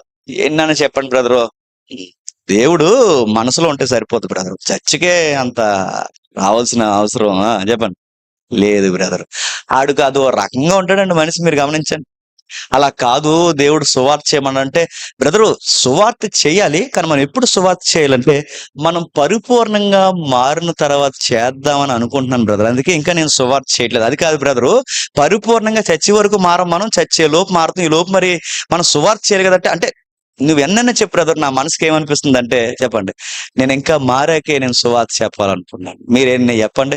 కొన్ని మైండ్ లో ప్రిపేర్ అయిపోయి ఉంటాయండి, కొన్ని తలకాయలు. ఇంకా ఆ తలకాయలు మరి చేప తలకాయలు తినేరో, మేక తలకాయలు తినేసారో, ఏం తినేసారో తెలియదు, కానీ వాళ్ళకి ఎన్నన్నా చెప్పండి, మొత్తం తిరిగి తిరిగి మళ్ళీ ఎక్కడికోసారి చెప్పనా, అక్కడికి వస్తారు. కొంతమంది ఉంటారు, తమ్ముడు అలా కాదు, మాకు డేట్లు లేవు, ఖాళీ లేదు, కొంచెం నెక్స్ట్ మళ్ళీ ఎప్పుడైనా చూద్దాం. అలా కాదని ఎంత శాటభారత వివరణ ఇస్తామని మేము. ఇంత వివరణ ఇచ్చిన తర్వాత అంతా విన్న తర్వాత ఏమంటాడు చెప్పనా, అదంతా కదా నువ్వు ఒక్క డేట్ అని అంటాడు. ఇప్పుడు ఇప్పటివరకు చెప్పాం కదా, గంట చెప్పిన తర్వాత మళ్ళీ తిరగేసి ఏమంటే చెప్పనా, అంతా వినేసి అలా కదా నేను ఒక్క డేట్ చూడండి, ఒక్క డేట్ నేను అడుగుతాను. ఇంక నేను ఏం చేయాలి? క్యాలెండర్ లో కొత్త డేట్ నేను రాయాలి ఇంకా అని బుర్రకి ఎక్కదంటే వాళ్ళు ప్రిపేర్ అయిపోయి ఉంటారు. ఒకటి ప్రిపేర్ అయిపోయి ఉన్నంత కాలం మనం ఎంత చెప్పినా వాళ్ళ బుర్రలకు ఎక్కదు. మరో వచ్చిన చూడండి, ఎందుకు చెప్తున్నాం ఆలోచిద్దాం, త్వర ముగించుకుందాం. మరో వచ్చిన చూడండి, యెషయా గ్రంథం 24వ అధ్యాయం, క్షమించండి 44వ అధ్యాయం, యెషయా గ్రంథం 44వ అధ్యాయం 18, 19 వచనాలు. యెషయా గ్రంథం 44వ అధ్యాయం 18, 19 వచనాలు. వారు వివేచింపరు, గ్రహింపరు, చూడకుండానట్లు ఈ మానవుల కన్నులు కప్పబడెను, గ్రహింపకుండానట్లు వారి హృదయములు మూయబడెను. ఎవ్వడు ఆలోచించడు. వాళ్ళ లాజిక్ ఎలా ఉందో చూడండి. ఎవ్వడను ఆలోచింపడు. నేను అగ్నిలో సగం కాల్చి తిని, నిప్పుల మీద వేసి రొట్టె కాల్చుకుని తిని, దానితో మాంసం వండుకొని భోజనం చేస్తుని, మిగిలిన దాన్ని తీసుకుని దానితో ఏమైన దాన్ని చేదునా, చెట్టు మొత్తుకు సాష్టాంగ పడుతునని ఎవ్వడు ఆలోచించారే. ఇదే కర్రతో వండుకున్నాను, ఇదే కర్రతో తిన్నాను, ఇదే కర్రను అనుకూలంగా మలుచుకున్నాను, మళ్ళీ ఇదే కర్రకి నేను దండం పెట్టడం ఏంట్రా అని అనుకోడట.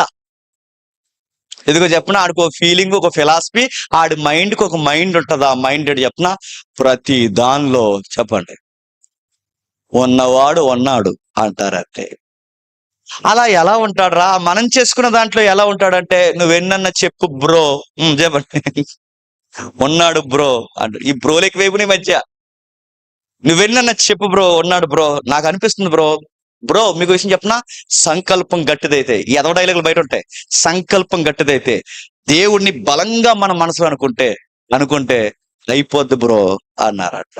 ఏమైపోద్ది బ్రో? అలా కాదు బ్రో, లేఖనం ఒకటి ఉంది బ్రో, ఇలా చెబుతుంది బ్రో, ఈ లేఖనం ప్రకారం మనం వెళితే గానీ దేవుడు అర్థం కాదు బ్రో అంటే, అదంతా కాదు బ్రో, బైబిల్ దేవుంది బ్రో అంటాడు. బైబిల్ ఏముంది అంటే బెటర్ అంటే, బైబిల్ దేవుంది బ్రో, బైబిల్ కాదు బ్రో, ఫీలింగ్ బ్రో, దేవుడు అన్నాడు ఒక ఫీల్ నమస్కారం అనిపిస్తుంది మరి. ఎన్ని చెప్పండి ఎందుకు ఎక్కదంటే మైండ్ లో ఒకటి ప్రిపేర్ అయిపోయి ఉంటారండి. అందుకే యెర్మియా కూడా ఈ విషయాలు కోట్ చేశాడు చూడండి. యెర్మియా గారు ఒకసారి 8వ అధ్యాయం, యెర్మియా గ్రంథం 8వ అధ్యాయం. మానవులకు వచ్చి బైబిల్లో ఇలాంటి విచిత్రమైన వచనాలు చాలా ఉన్నాయి. మనకు టైం లేదు కానీ ఇలాంటి విచిత్రమైన సందర్భాలు చాలా ఉన్నాయి. బైబిల్ ఎందుకు కొన్ని వచనాలు ఇలా రాసింది అన్నప్పుడు, ఇలాంటి విషయాలు ఇలా ఆలోచిస్తే గాని ఇంత కాలానికి మనకు అర్థం కాలేదని మన మైండ్కి నిజంగా చెప్తాను, జెన్యూన్ ఇన్ఫర్మేషన్ తీసుకుంటే నిజమే ప్రభువా అని, నిజమే ప్రవక్తలు ఇందుకే ఘోషించారని మనకు అర్థం అవుతుంది. బైబిల్ దేవుడు అడుగడుగునా మన నేచర్ బయట పెట్టాడు. మానవులు ఎలా ఉంటామో అడుగడుగు పెట్టాడు. నేను మీకు ఎందుకు అర్థం కానంటే మీ స్వభావాలు ఇవిరా అని చెప్పడానికే బయట పెట్టాడు. యెర్మియాకు మళ్ళీ వెళదాం. ఇలాంటి చూడండి, కళ్ళ ముందు శిష్యులు బాగా ఉన్నాడు. కళ్ళ ముందు శిష్యులు ఎలా ఉన్నారండి? 7 అద్భుతాలు జరిగిన ఎలా ఉన్నారండి? 7 అద్భుతాలు జరిగిన దేవుడిని నమ్మకుండా అన్నారట, చూడండి రా రొట్టెలు తేలేదని. చెప్పండి చెడుతున్నా. ఆయన చెప్పే సబ్జెక్ట్ ఏంటండి? ఆ పరిసయ్యుల శాస్త్రి కోసం జాగ్రత్తగా అంటే వీళ్ళ రొట్టెల కోసం మాట్లాడుకుంటుంది. ఎద్దులకు బుద్ధి ఉందిరా, గాడిదలకు బుద్ధి ఉందిరా, కానీ బుద్ధి లేని వాళ్ళు ఎవరు చెప్పండి? బుద్ధి లేకపోయినా బుద్ధి ఉందని ఫీల్ అయ్యే వాళ్ళు ఎవరు చెప్పండి? నా మాటలు అర్థమవుతులేదు. బుద్ధి లేకపోయినా మేము బుద్ధిమంతులం అని ఫీల్ అయ్యేది ఎవరు చెప్పినా? బుద్ధి లేని వాళ్ళు అందరూ. ఇంకా మీకు బాగా అర్థం కాలేదు, శిష్యులే కదండి.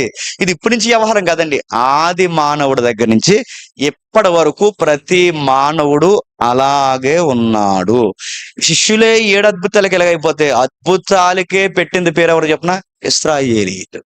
చూద్దాం, జస్ట్ ఒక లుక్ వేసి త్వరగా ముగిద్దాం. ఒకసారి 78వ కీర్తన తీయండి. మీరు ఆశ్చర్యపోతారు, కొన్ని మాటలు అక్కడ ఉన్నాయి. 78వ కీర్తన విచిత్రమైన మాటలు అక్కడ కీర్తనకారుడు ఆసాపు రికార్డ్ చేశాడు చూడండి. 78వ కీర్తన నేను చదువుతాను వచనాలు, మీరు చూడండి. లేదా నాకు చక్కగా స్పష్టంగా చదివాలి ఎవరైనా ఉంటే చదవండి నేను చెప్పిన వచనాలు. 78వ అధ్యాయం 14 వచనం చదవండి. పగటి వేళ మేఘములో నుండి, రాత్రంతయు అగ్ని ప్రకాశములో నుండి ఆయన వారికి త్రోవ చూపెను. బద్దలైన బండలు, ఇప్పటికీ సముద్రం అంత విస్తారమైన నీటి ప్రవాహం ఇక్కడ ప్రవహించిందని జాగ్రఫికల్ ఎవిడెన్స్ ఇప్పటికే టూరిజంలో వెళ్ళిన వాళ్ళు చూసి యెహోవా దేవుడు ఎంత గొప్పోడని ఆశ్చర్యపడే చక్కటి మనసు కలిగిన వారు ఈ రోజుకి అద్భుతాలు జ్ఞాపకం చేసుకుంటుంటే, కళ్ళ ముందు నీరు బండలో నుంచి ఇలా నదిలాగా పోయినా నెక్స్ట్ అన్నారట, నదంత నీళ్లు అరణ్యంలో అలా పోయిన తర్వాత ఇలా అన్నారట, భయ్యా బ్రో నీళ్ళు ఇస్తే ఇచ్చాడు గాని ఫుడ్ ఇస్తాడంటాడా బ్రో అన్నాడు. నేను అడుగుతాండి, నీళ్ళు వస్తేనే సగం ఆకలి చచ్చిపోలేదు, ఎందుకు అరణ్యంలో బండలోంచి నీళ్ళు రాగానే ఇంకా ఆకలేస్తుందా? కానీ వీళ్ళు నీళ్ళు చూస్తున్నారు అన్నారట. బ్రో నీళ్ళు ఇచ్చారు, మరి ఫుడ్ ఎవరు ఇస్తారు బ్రో అని అడుగుతున్నాను. ఇది నోరా మైండా అని అడుగుతున్నాను. ఏమనాలండి? అద్భుతాలు చూస్తే 4 రోజులు నిద్ర రాకూడదండి, కానీ వీళ్ళకి 4 రోజులు నిద్ర కాదు, 4 నిమిషాలు అవ్వకుండా ఇలా అన్నారట, నీళ్ళు ఇచ్చారు మరి ఫుడ్ ఎవరు ఎడతారు అన్నారు. ఎందుకు చెప్పిన మైండ్ చెప్పండి, అదో రకమైన మైండ్ కలిగి ఉంటుందండి. ఇంకా కిందికి అట్లా చూడండి, కిందికి. అయినను ఇంత అద్భుతములు చేసినను, అయినను వారు ఆయనకి విరోధముగా ఇంకా పాపము చేయుచునే వచ్చిరి. అడవలోని మహోన్నతుని మీద తిరగబడిరి. వారు తమ ఆశ కొలది ఆహారం అడుగుచు తమ హృదయముల్లో దేవుని శోధించిరి. అరణ్యములో దేవుడు భోజనం సిద్ధపరచగలడని అనుకోవచ్చు. ఎంత అన్యాయమో చూడండి, ఎంత అన్యాయమైన మనం చూడండి. అరణ్యంలో బండను బద్దలు చేసి నీళ్ళు ఇచ్చినోడిని ఏమంటారు తెలుసా? అరణ్యంలో నీళ్ళు ఇచ్చినోడి దగ్గరికి వెళ్ళి అంటున్నారట, అరణ్యంలో అన్నం పెట్టగలడా అంటున్నారట. మరి నీళ్ళు ఇచ్చినోడు అన్నం పెట్టలేడు, అన్నం పెట్టినోడు నీళ్ళు ఇవ్వలేడు. అరే వీళ్ళకి లాజికల్ అర్థం అవట్లేదు చూడండి. అరణ్యంలో దేవుడు భోజనం సిద్ధపరచగలడని అనుకోవచ్చు. వారు దేవునికి విరోధముగా మాట్లాడరి. ఆయన బండను కొట్టగా నీరు ఉబికెను, నీళ్లు కాలవలై పారెను. ఆయన ఆహారం ఇయ్యగలడా? చూసారా, నీళ్లు కారే, బండలు బద్దలాసి, అంతా బాగుంది, బండలు బద్దలాసినాయి, నీళ్ళు వచ్చినాయి, కానీ అన్నం పెడతాడా అన్నారట. ఇది ఎలా ఉందో తెలుసా? బాగున్నాడు. ఇది ఎలా ఉందో తెలుసా? ఇది ఎలా ఉండదు చూడండి. కోరుండి పిల్లని చేస్తే ఇడికి అన్నాడట, వచ్చి ఆదివారం భోజనం పిలుతారా అన్నారంట. నీకు పిల్లని కొడతారా సన్నాసుడు అనిపిస్తుంది. వీడు కోరుండి పిల్లనిస్తే అన్నాడట, భోజనం పెడతారా? వచ్చినప్పుడు ఏమంటారు? నాటుకోడి కోస్తారా, చేపలా, లేకపోతే ఏం పెడతారు అని అడిగి ఈయన అసలు ఎలా అడుగుతుందండి? ఏమన్నా ఈడు అన్ఫిట్ అండి, అల్లుడుగా అన్ఫిట్. నీకు పిల్లనే ఇచ్చాం, కోడిని ఇవ్వలేము. మిమ్మల్ని కోడానికి కానీ మీరు ఎవరికి వెళ్ళకండి. ఆయనకేదో బుద్ధి లేక ఆ సోకి వెళ్ళాడు. నేను అడుగుతున్నాను, పిల్లనిచ్చిన వాళ్ళు కోడిని కొయ్యరా? పిల్లనిచ్చిన అన్నం పెట్టలేరంటే కొంతమందికి మీరు ఎన్ని చేయండి, మీరు ఎన్ని చేయండి వాళ్ళకి అర్థం కాదు. మీకు ఎన్ని చేయండి వాళ్ళకి ఎక్కదు. కొన్నిసార్లు నా మనసు చాలా బాధ అయిపోతుంది. ఎందుకంటే నా బ్లడ్ రిలేషన్ లో ఉన్న వరకు వచ్చి నేను బాధపడుతున్నప్పుడు అప్పుడు వీళ్ళకి ఎన్ని చేశాను, వీళ్ళకి ఎన్ని చేస్తే, వీళ్ళకి ఎన్ని చేసినా నా విరోధులతో పోయి వాళ్ళ ముచ్చట్లు పెడుతున్నప్పుడు నా మనసు ఎంత గాయమైపోతుందో తెలుసా? వీళ్ళకి ఒక్కటి కూడా జ్ఞాపకం రావట్లేదురా, ఒక్కటి కూడా జ్ఞాపకం రావట్లేదు అని తిరగేసి వీళ్ళు ఏమంటే చెప్తున్నా, పెద్ద చేసేవాళ్ళే మాకు అంట. ఇంకా ఏ కరం వచ్చేది మనకి? అర్థం కాదంటే అర్థం కాదు. వాళ్ళ మైండ్ లో ఒకటి ప్రిపేర్ అయిపోయినంత కాలం, వాళ్ళు ఒకటి ఇష్టపడిపోయినంత కాలం, వాళ్ళు ఒకటి మెంటల్ గా ప్రిపేర్ అయినంత కాలం, నిన్ను గూర్చి నువ్వు ఎంత ప్రూవ్ చేసుకున్నా, నీ గూర్చి నువ్వు చేసిన కార్యాలు నువ్వు ఎంత వాళ్ళ ముందు కనపరుచుకున్నా, నీ విలువ ఏంటో వాళ్ళకి ఎప్పటికీ అర్థం కాదు. కింద చెప్తున్నాడు చూడండి, కింద చెప్తున్నాడు ఇంకా ఉమ్ చూసారా, భోజనం పెడతాడా అన్నది పోన్లే పోన్లే అనుకున్నారు అనుకోండి. మళ్ళీ రెండో పాయింట్ ఏంటి? పెడితే పెట్టాడు, ఆ భోజనంలో ఏం పెడతాడు? మాంసం వేస్తాడా, జస్ట్ సాంబార్తో లేపెత్తాడు అంటున్నారు. అటు వీళ్ళని ఏమనాలండి? వీళ్ళని అస్సలు నేను అడుగుతానండి. ఆ అరణ్యంలో మనమే కనుకుంటే మోసేగాడు కొంచెం పక్క ఉండండి అంటాం మనం, అంత కోపం వచ్చేది వీళ్ళని చూస్తుంటే. అన్నం పెడితే పెట్టాడు, అందులో కర్రీ ఏమేస్తాడు అని అడిగారట. కింద కట్టినారు చూడండి. యెహోవా ఈ మాట విని కోపగించుకొనెను. యాకోబు సంతతి వారిని దహించుటకు అగ్ని రాజేసును, ఇశ్రాయేలు సంతతి వారిని అరింపచేయుటకు కోపం పుట్టును. వారు దేవుని యందలి విశ్వాసం ఉంచకపోయి ఆయన దయచేసిన రక్షణ యందు నమ్మిక ఉంచలేదు. ఏ దేవుడిని నమ్మామని బయటకు వచ్చారో, ఏ దేవుని బట్టి వాళ్ళు బయటకు వచ్చారో నమ్మలేదు. ఇంకా 32 వచనంలో చూడండి, 32 వచనంలో, ఇంత జరిగినను వారు ఇంకనూ పాపం చేయొచ్చు, ఆయన ఆశ్చర్య కార్యములన్నిటిని బట్టి ఆయన నమ్మకపోయారు. శిష్యులకు బాబుల్లో లేరండి వీళ్ళు. ఇందాక 7 అద్భుతాలు చూసిన వాళ్ళు ఎలాగైతున్నారో వాళ్ళకి బాబులేళ్ళు. ఎవరు? ఇశ్రాయేలు. కళ్ళ ముందు ఎర్ర సముద్రం పాయలైంది, కళ్ళ ముందు మన్నా పడింది, కళ్ళ ముందు బండ నుంచి నీళ్ళు వచ్చాయి, కళ్ళ ముందు ఎన్ని అద్భుతాలు జరుగుతున్నాయి, కళ్ళ ముందు మేఘస్తంభం వస్తుంది, కళ్ళ ముందు అగ్నిస్తంభం వస్తుంది. ఇన్ని ఆశ్చర్య కార్యాలు చూసినను వారు నమ్మకపోయారు. ఎందుకు నమ్మలేదంటే మళ్ళీ చెప్పండి, వాళ్ళ మైండ్ లో ఏదో పెట్టుకున్నారు. వాళ్ళు అనుకున్నవి జరగనంత కాలము వాళ్ళ దేవుడిని దేవునిగా నమ్మరు. వాళ్ళకు అనుకూలంగా అవి జరగనంత కాలం వారు దేవుడిని దేవునిగా నమ్మరు. 36 వచనంలో, ఆయనను వారి హృదయము ఆయన ఎడల స్థిరముగా ఉండలేదు, ఆయన నిబంధన వారు నమ్మకముగా గైకొనలేదు. హృదయం ప్రాబ్లం ఎక్కడ వచ్చింది చెప్పండి? హృదయం, మైండ్, వాళ్ళ హార్ట్ ఫెయిల్యూర్ అయిపోయింది. అది మారనంత కాలము, అది జెన్యూన్ గా ఉండనంత కాలము, కళ్ళ ముందు ఎర్ర సముద్రం పాయలైనా, కళ్ళ ముందు మన్నా పడినా, కళ్ళ ముందు బండ చీరిపోయి కాలవలంటే సముద్రం అంత నీళ్ళు అలా కళ్ళ ముందు పోయినా మనకు నమ్మకాలు కుదరవు. లేదు బ్రదర్, ప్రేయర్ చేస్తే, లేదు బ్రదర్ సంఘం అంతా కలిసి ప్రార్థన చేస్తే ఆ వ్యక్తికి అద్భుతం జరిగింది, దేవుడికి మోకాళ్ళు వేసి ప్రార్థన చేయండి, దేవుడు అద్భుతాలు చేస్తాడు. వ్యక్తులను బట్టి కాదు, దేవుడే దేవుడు సంఘము రోగి ఇలా కలగొలుపు సహవాసంలోనే అద్భుతాలు జరుగుతాయి. మీరు ఎంతైనా చెప్పండి, వాళ్ళు ఎంత చెప్పినా వాళ్ళు ఏం చెప్తారు చెప్పినా, లేదు బ్రో మాకు అట్టుపండు తింటేనే అవుతుంది బ్రో అంటారు. మీరు ఎన్ని చెప్పండి, అట్టుపళ్ళు నమ్ముతారు, ఎన్ని చెప్పండి, యాపిల్స్ నమ్ముతారు, ఎంత వివరించండి. సత్యము చెప్పండి. ఒక గూగుల్ చెప్తే గూగుల్ జెన్యూన్ రివ్యూ ఇస్తుంది, 2 విషయాలు ముందు పెడితే. ఒక వాట్సాప్ ఏఐకి చెప్తే జెన్యూన్ రివ్యూ ఇస్తుంది. కానీ ఒక మనిషి కోరి ఇది తప్పురా ఇది ఒప్పురా అని చెప్తే నువ్వు జెన్యూన్ గా ఒక విషయాన్ని ఎందుకు తీసుకోలేకపోతున్నావు అంటే నువ్వు అట్టుపండును బాగా నమ్మావు, నువ్వు ఆ యాపిల్ని బలంగా నమ్మావు. నీకు ఎంతైనా సబ్జెక్ట్ చెప్పు, లేఖనం ఇలా చెప్పు, నువ్వెంతైనా చెప్పు, నువ్వెన్ని చెప్పినా ఏమంటే లేదు బ్రదర్ మాకు ఎందుకు ఆయన అలాంటోడు చెప్పండి. కాదండి, మీరు ఫేక్ పాస్టర్ అనుకోండి బ్రదర్, మాకు అలా అనిపించట్లేదు బ్రదర్ అంట. మీరు ఎన్నైనా చెప్పండి, ఎంతైనా చెప్పండి, జనులు అలాంటి వారు. ఇర్మియా గ్రంథం చూడండి, ఇర్మియా గ్రంథం మీకు ఒక సందర్భం వచ్చిన ఒక ఉదాహరణ చెప్తాను. ఓషో తెలుసా? ఓషో తెలుసు కదా, మన ఇండియాలో పుట్టిన అదో రకమైన బాబా, తెలుసు కదా ఓషో. మీకు తెలియాలి, కాంపిటేటివ్ ఫీల్డ్ లో ఉన్నారుగా. ఈ ఓషో కూడా చెప్పే సూత్రాలన్నీ ఎలా ఉంటాయండి? ఆడికో మైండ్ ఉంది, ఆడి మైండ్కో మైండ్ ఉంది. వాడు మళ్ళీ ఆత్మీయ గురువు, ఇందాక చూసిన వీడియో, ఆత్మీయ గురువు ఆత్మ సంబంధమైన విషయాలు చెప్పాలి. ఆత్మ సంబంధం ఏంటంటే చెడు మాట్లాడకండి, చెడు చూడకండి, చెడు వినకండి, పాపాలు చేయకండి చెప్పాలా? ఆడ అలా చెప్పడు. చెడు వినండి, చెడు చూడండి, చెడుని ఫీల్ అవ్వండి, ఈ మాట అంటున్నాను ఏమనుకోకండి. నీకు సెక్స్ కావాలా, చేసే. ఎందుకంటే ఆ సెక్స్ చేసిన తర్వాత నీకు మళ్ళీ దాని జోలికి పోకూడదంటే నీకు ఎంత చేయాలనిపిస్తుంది అంత చేసే అంటాడు. ఇదో ఫిలాసఫీ, బోర్డు ఫిలాసఫీ. ఆడ మైండ్కి అలా అనిపించిందండి ఆడికి.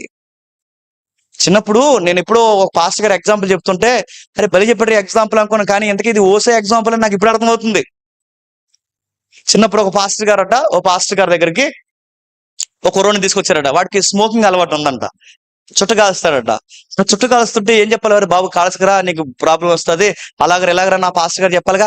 ఆ పాస్టర్ గారు అలా చెప్పలేదట. ఏమన్నాడు తెలుసా, ఆడికి ఎన్ని చుట్టలు కావాలి అన్ని చుట్టలు ఇచ్చేయండి అన్నారు. అన్ని చుట్టలు కాల్చిన తర్వాత ఆడికి చుట్ట మీద ఎర్రత వచ్చేద్దట. ఎర్రత వచ్చే లోపల వీడు పోతాడు. వీడు ఇన్ని చుట్టలు గది అంత చుట్టలు కాలుతాడు ఉంటాడండి, ఆడి పోతాడు. కానీ ఏం చెప్తున్నారా, ఇది ఓసే ఎగ్జాంపుల్ కాకపోతే మార్చి ట్రెడిషనల్ గా ఎగ్జాంపుల్ మార్చి నాకు ఇప్పుడు అర్థమవుతుంది. ఓసో కూడా చెప్పిన అన్ని అలాంటివండి. నీకు నీకు ఎగరాలనిపిస్తున్నా ఎగిరే, ఎంత ఎగురుతూ ఎగిరే అంటాడు. ఆడు 5 సూత్రాలు చెప్తాడు. 5 సూత్రాలు చెప్తే మన ఇండియా తరివేస్తే వీళ్ళు అమెరికాలో కొన్ని ఎకరాలు కొన్నాడు. ఎకరాలు కొని అక్కడ పెద్ద ఆశ్రమం పెట్టి అమెరికాలో ఉన్న వాళ్ళందరినీ పిలిచి, అమెరికాలో పెద్ద ఎకరాలు కొన్నాడండి. పెద్ద ఎకరా అంటే సుమారు రాజమండ్రి, కాకినాడ కలిపితే ఎంత ఉంటది అంత ఏరియా అమెరికాలో కొన్నాడు. రామ్ గోపాల్ వర్మ, ఇప్పుడు వంగ ఎవరు ఉన్నాగా దర్శకుడు, ఎవరు చెప్పండి, అంత మీరు భక్తులే యాక్ట్ చేయకండి, చెప్పండి. ఆ రామ్ గోపాల్ ఇంకొకరు ఎవరు ఉన్నారు, వంగ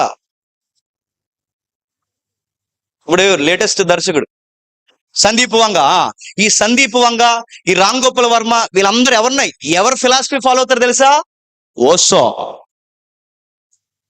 అదే ఫిలాసఫీ, బోల్డ్ గా మాట్లాడడం, బోల్డ్గా ఉండవు, నీకు ఎలా అనిపిస్తే అలా ఉండు. వీళ్ళందరికీ వాళ్ళు ఫాలో అయ్యే వారిలో ఈ వ్యక్తిత్వం, వాళ్ళ మైండ్కి ఏదనిపిస్తుంది. వీరు ఎంత చెప్పండి అదేటండి నైతికంగా కోల్పోయే భక్తి ఏంటంటే అది నైతికత కాదు. నీకు ఆకలేస్తుందా, ఆకలేస్తే ఏం చేస్తావు, అన్నం తింటావు. దాహం వేస్తే ఏం చేస్తావు, నీళ్ళు తాగుతావు. ఈ శరీరానికి ఆకలి ఉంది, ఆకలికి తగ్గ అన్నం ఉంది. ఈ శరీరానికి దాహం ఉంది, ఆకలి ఉంది, ఆకలి తగ్గ అన్నం ఉంది. ఈ శరీరానికి దాహం ఉంది, దాహానికి తగ్గ నీళ్ళు ఉన్నాయి. అలాగే ఈ శరీరానికి కోరుకుంది. అలాగే అనగా నీకు వెంటనే డిమ్ముని జ్ఞానోదయం అయిపోయి ఆడి మైండ్లోకి నీ మైండ్ వెళ్ళిపోయి ఎస్ ఓసో వస్తున్నాను, ఓసో వేద్దాం అంటాను. ఓసో సూత్రాలు ఫాలో అయ్యే ఆ 2 కూతుర్ని చంపేశారు, మీరు చూసారా. నోట్లో ఆ అమ్మాయిని గ్రూప్ 1 ప్రిపేర్ అవుతున్న అమ్మాయిలు ఉన్నారుగా గవర్నమెంట్ ఎంప్లాయీస్ కి, అక్కడ గుంటూరులో నెల్లూరులో జరిగింది అది. ఓసో సూత్రాలు ఫాలో అయ్యే యోగాలో ఫైనల్ స్టేజ్ అనమాట. ఆ ఓసో సూత్రాలు ఫాలో అయిన తర్వాతే వాళ్ళ పేరెంట్స్ ఫైనల్ స్టేజ్ తీసుకెళ్లిన తర్వాత నోట్లో పూజా చెంబులు పెట్టి ఇలా టెంపుల్ తో గుర్తు చంపేశారు కదా, అవి ఓసో సూత్రాలే అవి. మనం ఇంత చెప్తే ఏమంటారు చెప్పనా, అంత విన్న తర్వాత లేదు బ్రో, చెప్పండి నువ్వు తప్పుగా అనుకుంటున్నావు బ్రో, మేము ఎంత చెప్పినా ఇంత జెన్యున్ విషయాలు మనం బయట పెట్టినా లేదు బ్రో మీరు తప్పుగా అనుకుంటున్నారు అంటారు. ఇలాంటి విషయాలు ఉంటాయి. ఇర్మియా ఏమంటున్నాడు చూడండి, ఇర్మియా గ్రంథం చూడండి ఒకసారి. ఇర్మియా గ్రంథం ఎంత వాస్తవికమైన మాట రాశారు చూడండి. ఇర్మియా గ్రంథం 8వ అధ్యాయం 6-7 వచనాలు చూడండి.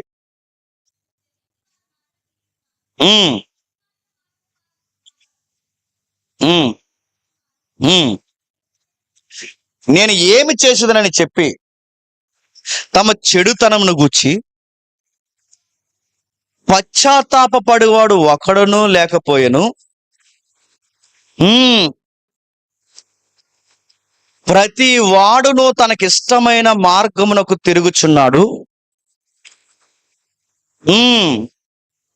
తన కాలము నెరుగును, కొంగక తన కాలము నెరుగును.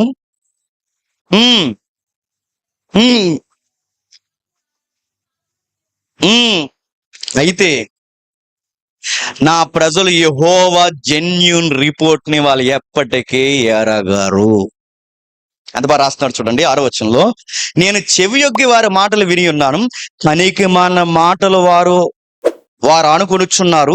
నేను ఏమి చేతునని చెప్పినంత చెడుతనమును గుచ్చి వారి పశ్చాత్తాపడవాడు ఒకడును లేకపోతే. ఏం మాట్లాడుకుంటున్నారు, మనకు బోల్డ్ కంటెంట్ పెరుగుతుంది చూసారు. ఇప్పుడు రచ్చరచ్చ అయిపోతుంది సోషల్ మీడియాలో.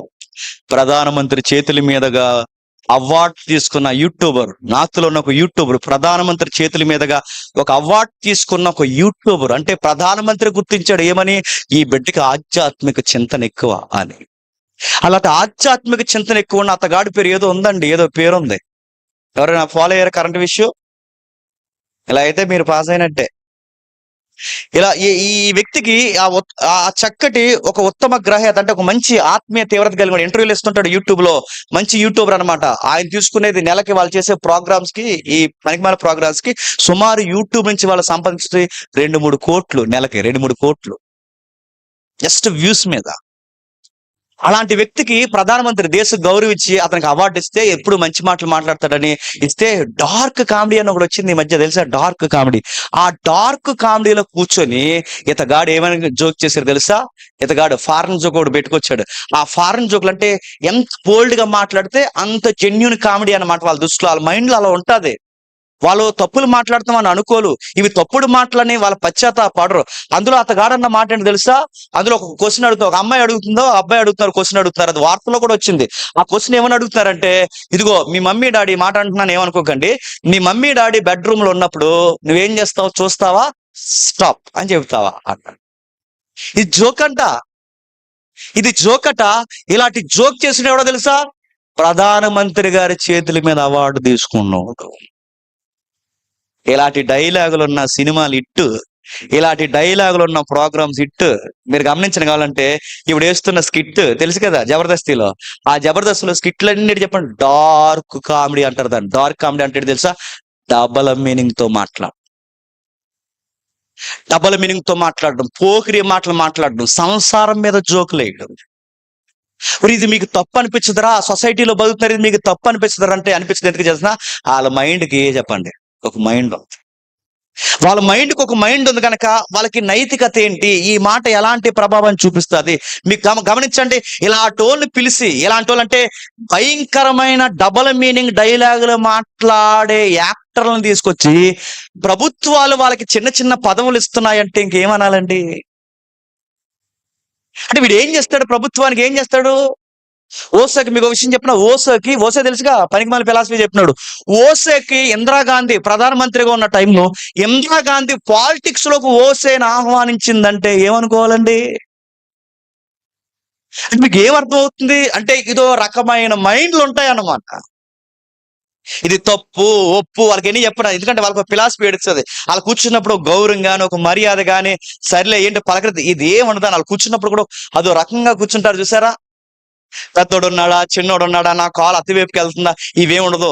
కాల్ ఇలాగా రెక్లెస్ గా సాపి కూర్చోవడం, అదో రకంగా నిలబడడం, అదో రకమైన యాటిట్యూడ్. అరే ఏమనుకోండి, అవన్నీ అనవసరం అండి. ఎందుకు చెప్తున్నా? వాళ్ళకు సింపుల్ డైలాగ్ చెప్తారు.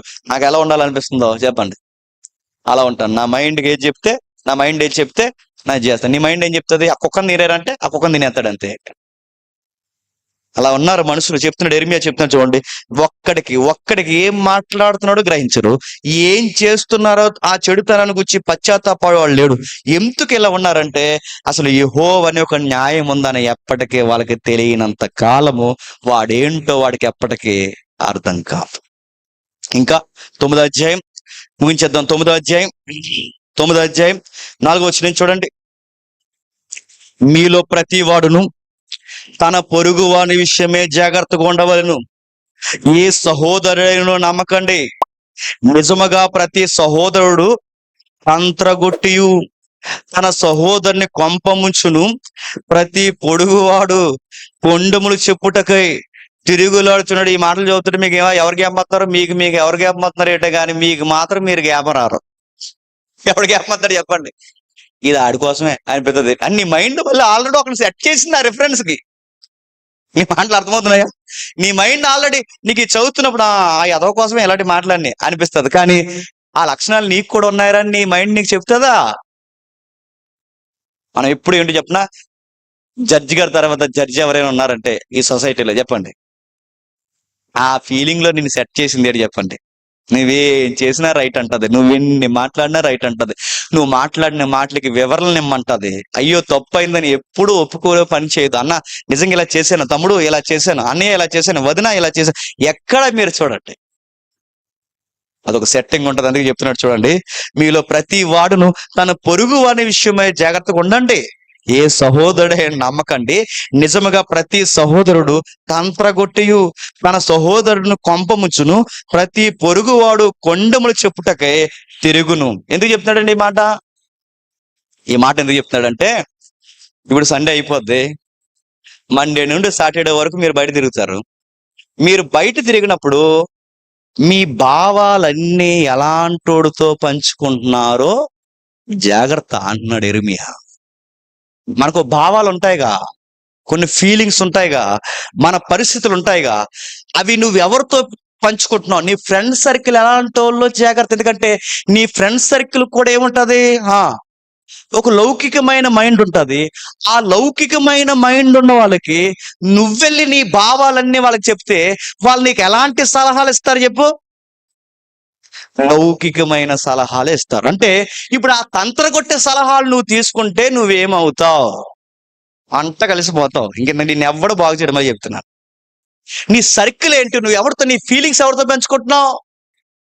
ఒక మంచి ఆత్మీయత ఉన్నవాడితో పంచుకుంటున్నావా? పరిశుద్ధాత్ముడి సహాయం ఉన్నవాడితో పంచుకుంటున్నావా?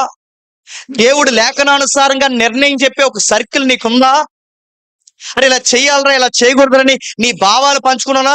లేదు నువ్వు ఇలాంటి వాళ్ళతో, ఈ ఆత్మీయులతో ఎవరు చెప్పుకుంటారు? పనికి మాన ఒక సర్కిల్ తో నీ భావాలు పంచుకుంటే గనక నీ మైండే చెడిపోయింది. ఈ చెడిపోయిన మైండ్కి ఇంకో 10 మైండ్లు తయారైనవి అనుకోండి, ఏమవుద్ది చెప్పండి? మొత్తం నాశనం అవుతారు మీరు అంతా కట్టగలిసి. అందుకే బైబిల్ ఒక స్టేట్మెంట్ ఇస్తుంది, ఏమని తెలుసా? ఆలోచన చెప్పువారు అనేకులుండుట, చెప్పండి, శ్రేయస్కరం. మంచి ఆలోచన చెప్పి ఒక సర్కిల్ మెయింటైన్ చేయి. నీకు బాధ వచ్చినా ఫస్ట్ కాల్ వాళ్ళకి వెళ్ళిపోవాలి. నీకు సంతోషం వచ్చినా ఫస్ట్ కాల్ వాళ్ళకి వెళ్ళిపోవాలి. ఎందుకంటే వాళ్ళు జెన్యూన్ రిపోర్ట్ ఇస్తారు. వాళ్ళు జెన్యూన్ రిపోర్ట్ వాళ్ళ మైండ్ని బట్టి ఎవరు? వాళ్ళ దేవుణ్ణి బట్టి. ఇది చెయ్యాలా చేయకూడదు, రే లేఖనం ఇలా చెప్తుందిరా తమ్ముడు, మరి ఇలా చేయడం కరెక్ట్ కాదేమో, జెన్యూన్ గా చెప్పేస్తారు లేఖనాన్ని బట్టి. ఎందుకంటే వాళ్ళ మైండ్ బట్టి చెప్పరు. నా లేఖనం ఇలా చెప్తుంది, ఇది ఇలా మనం చేయకపోవడం మంచిదేమో, లేఖనం చెప్పి లేఖనం దాటి మనం వెళ్ళిపోలేము. జెన్యూన్ గా వాక్యాన్ని బట్టి చెప్పేస్తారు. మన మైండ్ తో మనం స్కాన్ చేసి సలహాలు అడిగామనుకోండి, మరి చెప్తున్నాను, మన మంట కలిపేసి సలహాలు ఇస్తారండి. మరి చెప్తున్నాను, ఎవరిని సలహాలు అడగండి. ఎందుకు ఇలా చేసామంటే లాస్ట్ లో డైలాగ్ ఏంటి చెప్పినా, ఎందుకు ఇలా చేసి, అన్ని తెలిసి ఇలా చేసేవేంటంటే లాస్ట్ డైలాగ్ ఏంటి చెప్పినా, ఆ బ్రో అలా చెప్పాడు అంట. అందుకే ఆ బ్రో చెప్పు, ఇద్దరు కలిసి బాధలో పంటారు. ఆ బ్రో అలా చెప్పాడు, బ్రో ఇలా చెప్పాడు, అలా చెప్పారు. ఎవడ చెప్పాడు? నువ్వు చెబుతున్నది వింటున్నది నువ్వేం వింటున్నావు? కిందికి చెప్తున్నాడు చూడండి, సత్యము పలకక ప్రతి వాడు తన పొరుగు వాడిని వంచును. ఎవడు జెన్యూన్ రిపోర్ట్ చెప్పడు, ఎవడు నీకు మంచి సలహాలు ఇవ్వడు. వాళ్ళ సలహాలు కానీ తీసుకున్నావో శ్మశానానికి దగ్గర అయిపోతావు. చేసి ఉన్నారు, ఎదుటి వాడిని ఎలా తప్పులు పట్టాలనే వాళ్ళు జెన్యూన్ గా ఉండకుండా ప్రయాస పడతారు. నువ్వెన్నైనా చెప్పు, నువ్వు ఒక వ్యక్తి కోసం వాడికి వివరించు, వాళ్ళలో తప్పులే వాడికి కనబడతాయి. వాళ్ళ దృష్టికి వాళ్ళ ఉత్తములు. ఇక ఎదుటోళ్ళందరూ భయంకరమైన వాళ్ళు. ఎప్పుడు మీరు గమనించండి, పొరుగోలు కోసం ఒక వ్యక్తి ఎక్కువ వచ్చి నీ దగ్గర మాట్లాడుతున్నారంటే అలాంటి వారితో నువ్వు ఫ్రెండ్ సర్కిల్ మెయింటైన్ చేస్తే, మళ్ళీ చెప్తున్నాను, నువ్వు కూడా అలాంటి వాడివి, అలాంటి దానివి అవుతావు. ఇద్దరు కలిసి త్వరలోనే దేవుని చేత మొత్తబడతారు. నీకు వచ్చినప్పుడల్లా పనికిమాల రిపోర్ట్లన్నీ తెచ్చి నీకు చెప్తున్నప్పుడు నువ్వు నైస్ గా చక్కగా వింటున్నావంటే నీకు అలాంటి వాళ్ళతో ముచ్చట్లా, నీకు అలాంటి వాళ్ళతో చక్కటి కహానియా, నీకు అలాంటి వాళ్ళతో కూర్చుని టైం పాసా, ఇలాంటివన్నీ నువ్వు మెయింటైన్ చేస్తే వాళ్ళ సలహాలు, వాళ్ళ యొక్క ఇచ్చే రిపోర్ట్లు జెన్యూన్ రిపోర్ట్లు అనుకుంటున్నావా? వాళ్ళ మాటల్లో ఎప్పుడైనా ఇది నా తప్పు కూడా ఉందని ఎప్పుడన్నా చెప్పడం నువ్వు విన్నావా? పొరుగోలు కొంపలు ముంచే వాళ్ళు నీకు స్నేహితులా? కళ్ళబొల్లు మాటలు మాట్లాడే వాళ్ళు నీకు స్నేహితులా? సోమవారం నుండి శనివారం వరకు నీ భావాలు ఎవరితో పంచుకుంటున్నావు? మీటింగ్ వెళ్తావా? మీటింగ్ వెళ్ళిన తర్వాత మళ్ళీ ఈ బ్యాచ్ అంతా ఒక దగ్గర కూర్చుంటారు చూసారా, ఈ కలబొల్లు బ్యాచ్ అంతా ఒక మీట్, మిమ్మల్ని కాదు, మళ్ళీ ఒకటంటే ఒక గొడవ. మళ్ళీ మీ మైండ్ లో ఒక మైండ్ ఉంటుంది, మమ్మల్ని అన్నాడు జేమ్స్ ఇయాలా అని. మిమ్మల్ని కాదు చెప్తున్నాను, మీటింగ్స్కి వెళ్తావా, ఈ బ్యాచ్ అంతా, కొన్ని బ్యాచ్లు ఉంటాయి బయట, ఈ బ్యాచ్ అంతా పక్కన కూర్చుంటారు. మేమందరం మాట్లాడుతున్నా, సేవకులందరూ మేము మాట్లాడుతాం, వీళ్ళు మా దగ్గర రారు. ఎందుకంటే వాళ్ళ మైండ్ ఉంది, ఏమని? వీళ్ళు సేవకులే కాదని. మరి సభకి ఎందుకు వచ్చారంటే నీకోసం రాలేదు. మరి ఎందుకు వచ్చావు చెప్పండి? వీళ్ళని చూస్తుంటే, వీళ్ళ మాటలు చూస్తుంటే నిజంగా చెప్తున్నానండి, సొక్క వీళ్ళ చింపేసుకుని, బనీలు కూడా చింపేసుకుని, మీకు దండంరా, ఇశ్రాయేలుకు బావుల్లో ఉన్నారా మీరు అని అనిపిస్తుంది. జాగ్రత్త, నీ సర్కిల్ ఎలాంటిది, నీ పరిస్థితులు ఎలాంటివి నువ్వు గమనించుకో. ఎవరితో మాట్లాడుతున్నావు, ఎలాంటి విషయాలకు నువ్వు చేవొగ్గుతున్నావు. న్యాయం తీర్చమని అడిగినప్పుడు ఇద్దరికి పరిచయం ఉన్న, అంటే ఇద్దరు తెలిసిన వ్యక్తుల దగ్గరికి వెళ్ళకూడదండి. పరిచయం లేని వ్యక్తుల దగ్గరికి వెళ్ళాలి. ఎందుకు చెప్పిన, ఆల్రెడీ తెలిసిన వ్యక్తి దగ్గరికి వెళ్ళాము అనుకోండి, ఈ ఇద్దరి మీద ఒక్కొక్క ఫీలింగ్ ఆ జడ్జిమెంట్ ఇచ్చేవాడికి ఉంటుందా ఉండదా? ఎంత చెప్పు, నాకు ఆడ అలాగ అనిపించలేదండి అంటారు. లేదు, ఈ పిల్లే తప్పండి, అర్థమైపోతుంది, ఈ పిల్లే తప్పు. లేదు లేదండి, ఆ అబ్బాయితో తప్పండి, లేదు లేదు నాకు అనిపించేస్తుంది అన్నట్టు. అందుకే ముక్కు ముఖం తెలియని వాళ్ళ దగ్గరికి పోయే, పెద్ద మనుషుల దగ్గరికి పోయే, మన పరిచయం లేని వ్యక్తుల దగ్గర తగాదా పెడితే వాళ్ళ దృష్టికి ఇది చాలా చిన్న విషయం, మీరు ఎందుకు ఇలా అయిపోతున్నారని సింపుల్ గా తెగొడతారు వాళ్ళు. అది కూడా వాక్యం ఎరిగిన వారైతే. లేకపోతే మళ్ళీ ఆడుకో మైండ్ ఉంటుంది, అదో గొడవ. ఆ లాజిక్ల ప్రకారం మనకు తిరిగి చెప్తారు, అదో గొడవ. అందుకే వాక్యం ఎరిగిన వారే. ఇంకా ఇంకా ఏం చెప్తుంది, ముగించేద్దాం. ఇంకేం చెప్తుంది, ఇలాంటి లాజిక్లతో నడుస్తున్న వారికి జీవితం ఎప్పటికైనా అర్థమవుతుందంటే ఎప్పటికి అర్థమవుదు. ఎందుకు జీవితం అర్థమవుదంటే వాళ్ళ అవివేక హృదయం ఏమైందట, అంధకారమైందట. అందుకే మనకి దేవుడు ఎప్పటికే చెప్పండి అర్థం కాడు గనక అర్థం కాడు. ప్రతి వానికి గుడ్డితనం ఉందట, ప్రతి వానికి చెవిటితనం ఉందట, ప్రతి వానికి అర్థం చేసుకునే మనసు లేదట. ఇలా గందరగోళంగా ఆలోచిస్తారని. అందుకే మనలో చాలా మందికి మంచి ఫలితాలు రాకపోవడానికి కారణం ఏంటి తెలుసా, వాక్యానుసారంగా ఆలోచించారు. ఇలాంటి మైండ్ ముగించేస్తున్నారు, ఇలాంటి మైండ్ మానవుడు కొందని తెలిసి దేవుడు ఏమన్నాడు తెలుసా, ఆది కాండం తీయండి ఒకసారి. ఆది కాండం ముగించేస్తాను. ఆది కాండము 6వ అధ్యాయం, ఆది కాండం 6వ అధ్యాయం 3వ వచనం చదవండి. అది ఆత్మ ఎందుకు బోధిస్తుందండి? ఎంత సబ్జెక్ట్ విన్న తర్వాత మీరు కూడా శిష్యుల్లాగా ఇశ్రాయేలులాగా ఉంటే, మళ్ళీ చెప్తున్నా, ఇప్పుడే సొక్క చింపేసుకుంటాను నేను, మళ్ళీ చెప్తున్నా.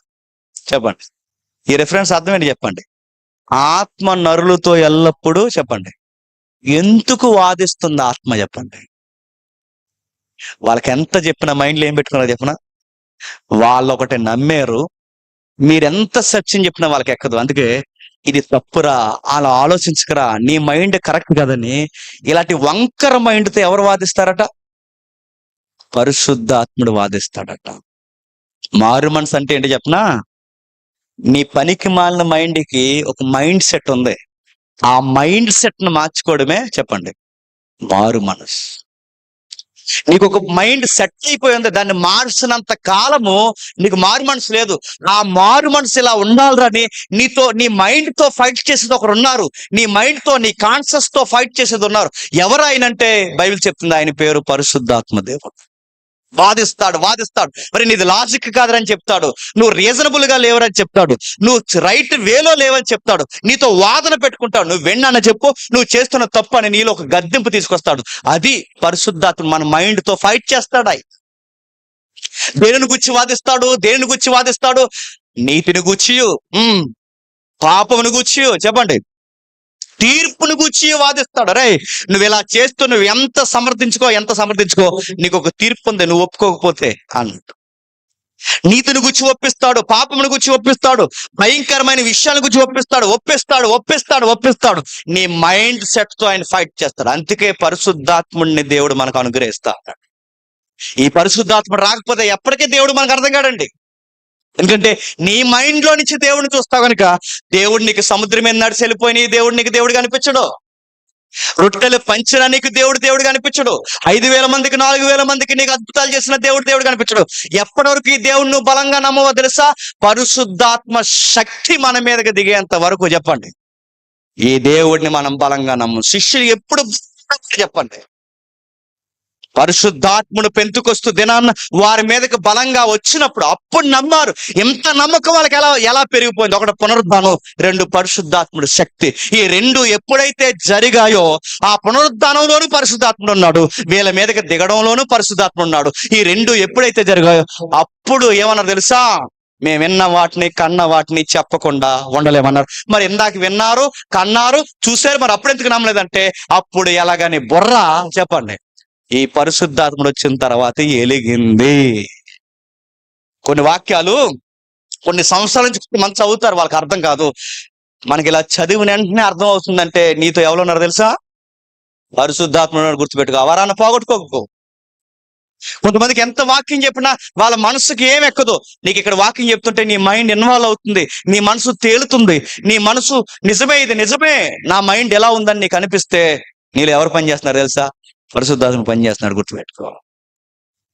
ఇంకా అదిరిపోయే మాట రాస్తాడు. ఇది చివరి మాట. పౌలు గారు ఈ మేధావి వర్గానికి ఒక మాట రాశాడు. ఎంత ఆశ్చర్యంగా ఉంటుందో ఒకసారి చూడండి. పరిశుద్ధాత్మ గురించి రాస్తూ మొదటి కొరింథీ పత్రిక మొదటి కొరింథీ పత్రిక మొదటి కొరింథీ పత్రిక 2వ అధ్యాయం మొదటి కొరింథీ పత్రిక 2వ అధ్యాయం మొదటి కొరింథీ పత్రిక 2వ అధ్యాయం 6వ వచనం చూడండి. పరిపూర్ణులైన వారి మధ్య జ్ఞానము బోధించుచున్నాను, అది ఈ లోక జ్ఞానము కాదు. నిరర్థకులైపోతున్న ఈ లోకాధికారులకు జ్ఞానము కాదు గాని దేవుని జ్ఞానము మర్మమైనట్టుగా బోధించుచున్నాము. ఈ జ్ఞానము ఆ జ్ఞానులకు మరుగై ఉండెను. జగతుత్పత్తి ముందుగానే దేవుడు తన మహిమ నిమిత్తము నియమించెను. అది లోకాధికారుల్లో ఎవనికిని తెలియదు. అది వారికి తెలిసి ఉండిన ఎడల మహిమా స్వరూపయగు ప్రభువుని సిలువ వేయకు ఎందురు. చదివితే ఏమర్థమైంది? మన మైండ్కి ఏం అర్థం అవ్వలేదని నా మైండ్కి అర్థమైంది. ఓ విషయం చెప్తాను వినండి. వాళ్ళు ఎలా ఉన్నారు చూడండి.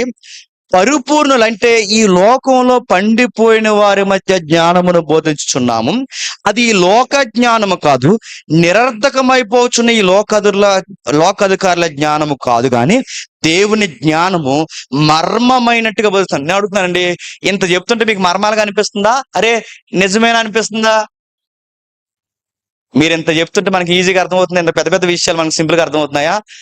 ఇదే విషయాలు, ఇవే సంగతులు, ఇదే 25వ పరిశుద్ధాత్మ క్లాసు గ్రూప్ 1, గ్రూప్ 2, గ్రూప్ 3 వాళ్ళందరినీ తీసుకొచ్చి ఇక్కడ కూర్చోబెట్టి క్లాస్ చెప్తే ఒక్క మొక్క అర్థమైతే కొట్టాలి. ఎందుకు చెప్పనా? ఎందుకు చెప్పండి? వాళ్ళ మైండ్ దేంతో నిండిపోయింది చెప్పండి? లోక జ్ఞానంతో నిండిపోయింది కనుక ఈ జ్ఞానం ఎంత చెప్పినా ఏంటి బ్రో ఏం చెప్తున్నావు అంటారు వాళ్ళు. ఏం అర్థమవుతాం? ఈ మాట అంటున్నందుకు చదువుకున్న వాళ్ళందరూ నన్ను తిడతారు, ఏమనుకోకండి. అయినా ఇది వాస్తవం నేను చెప్పాలి.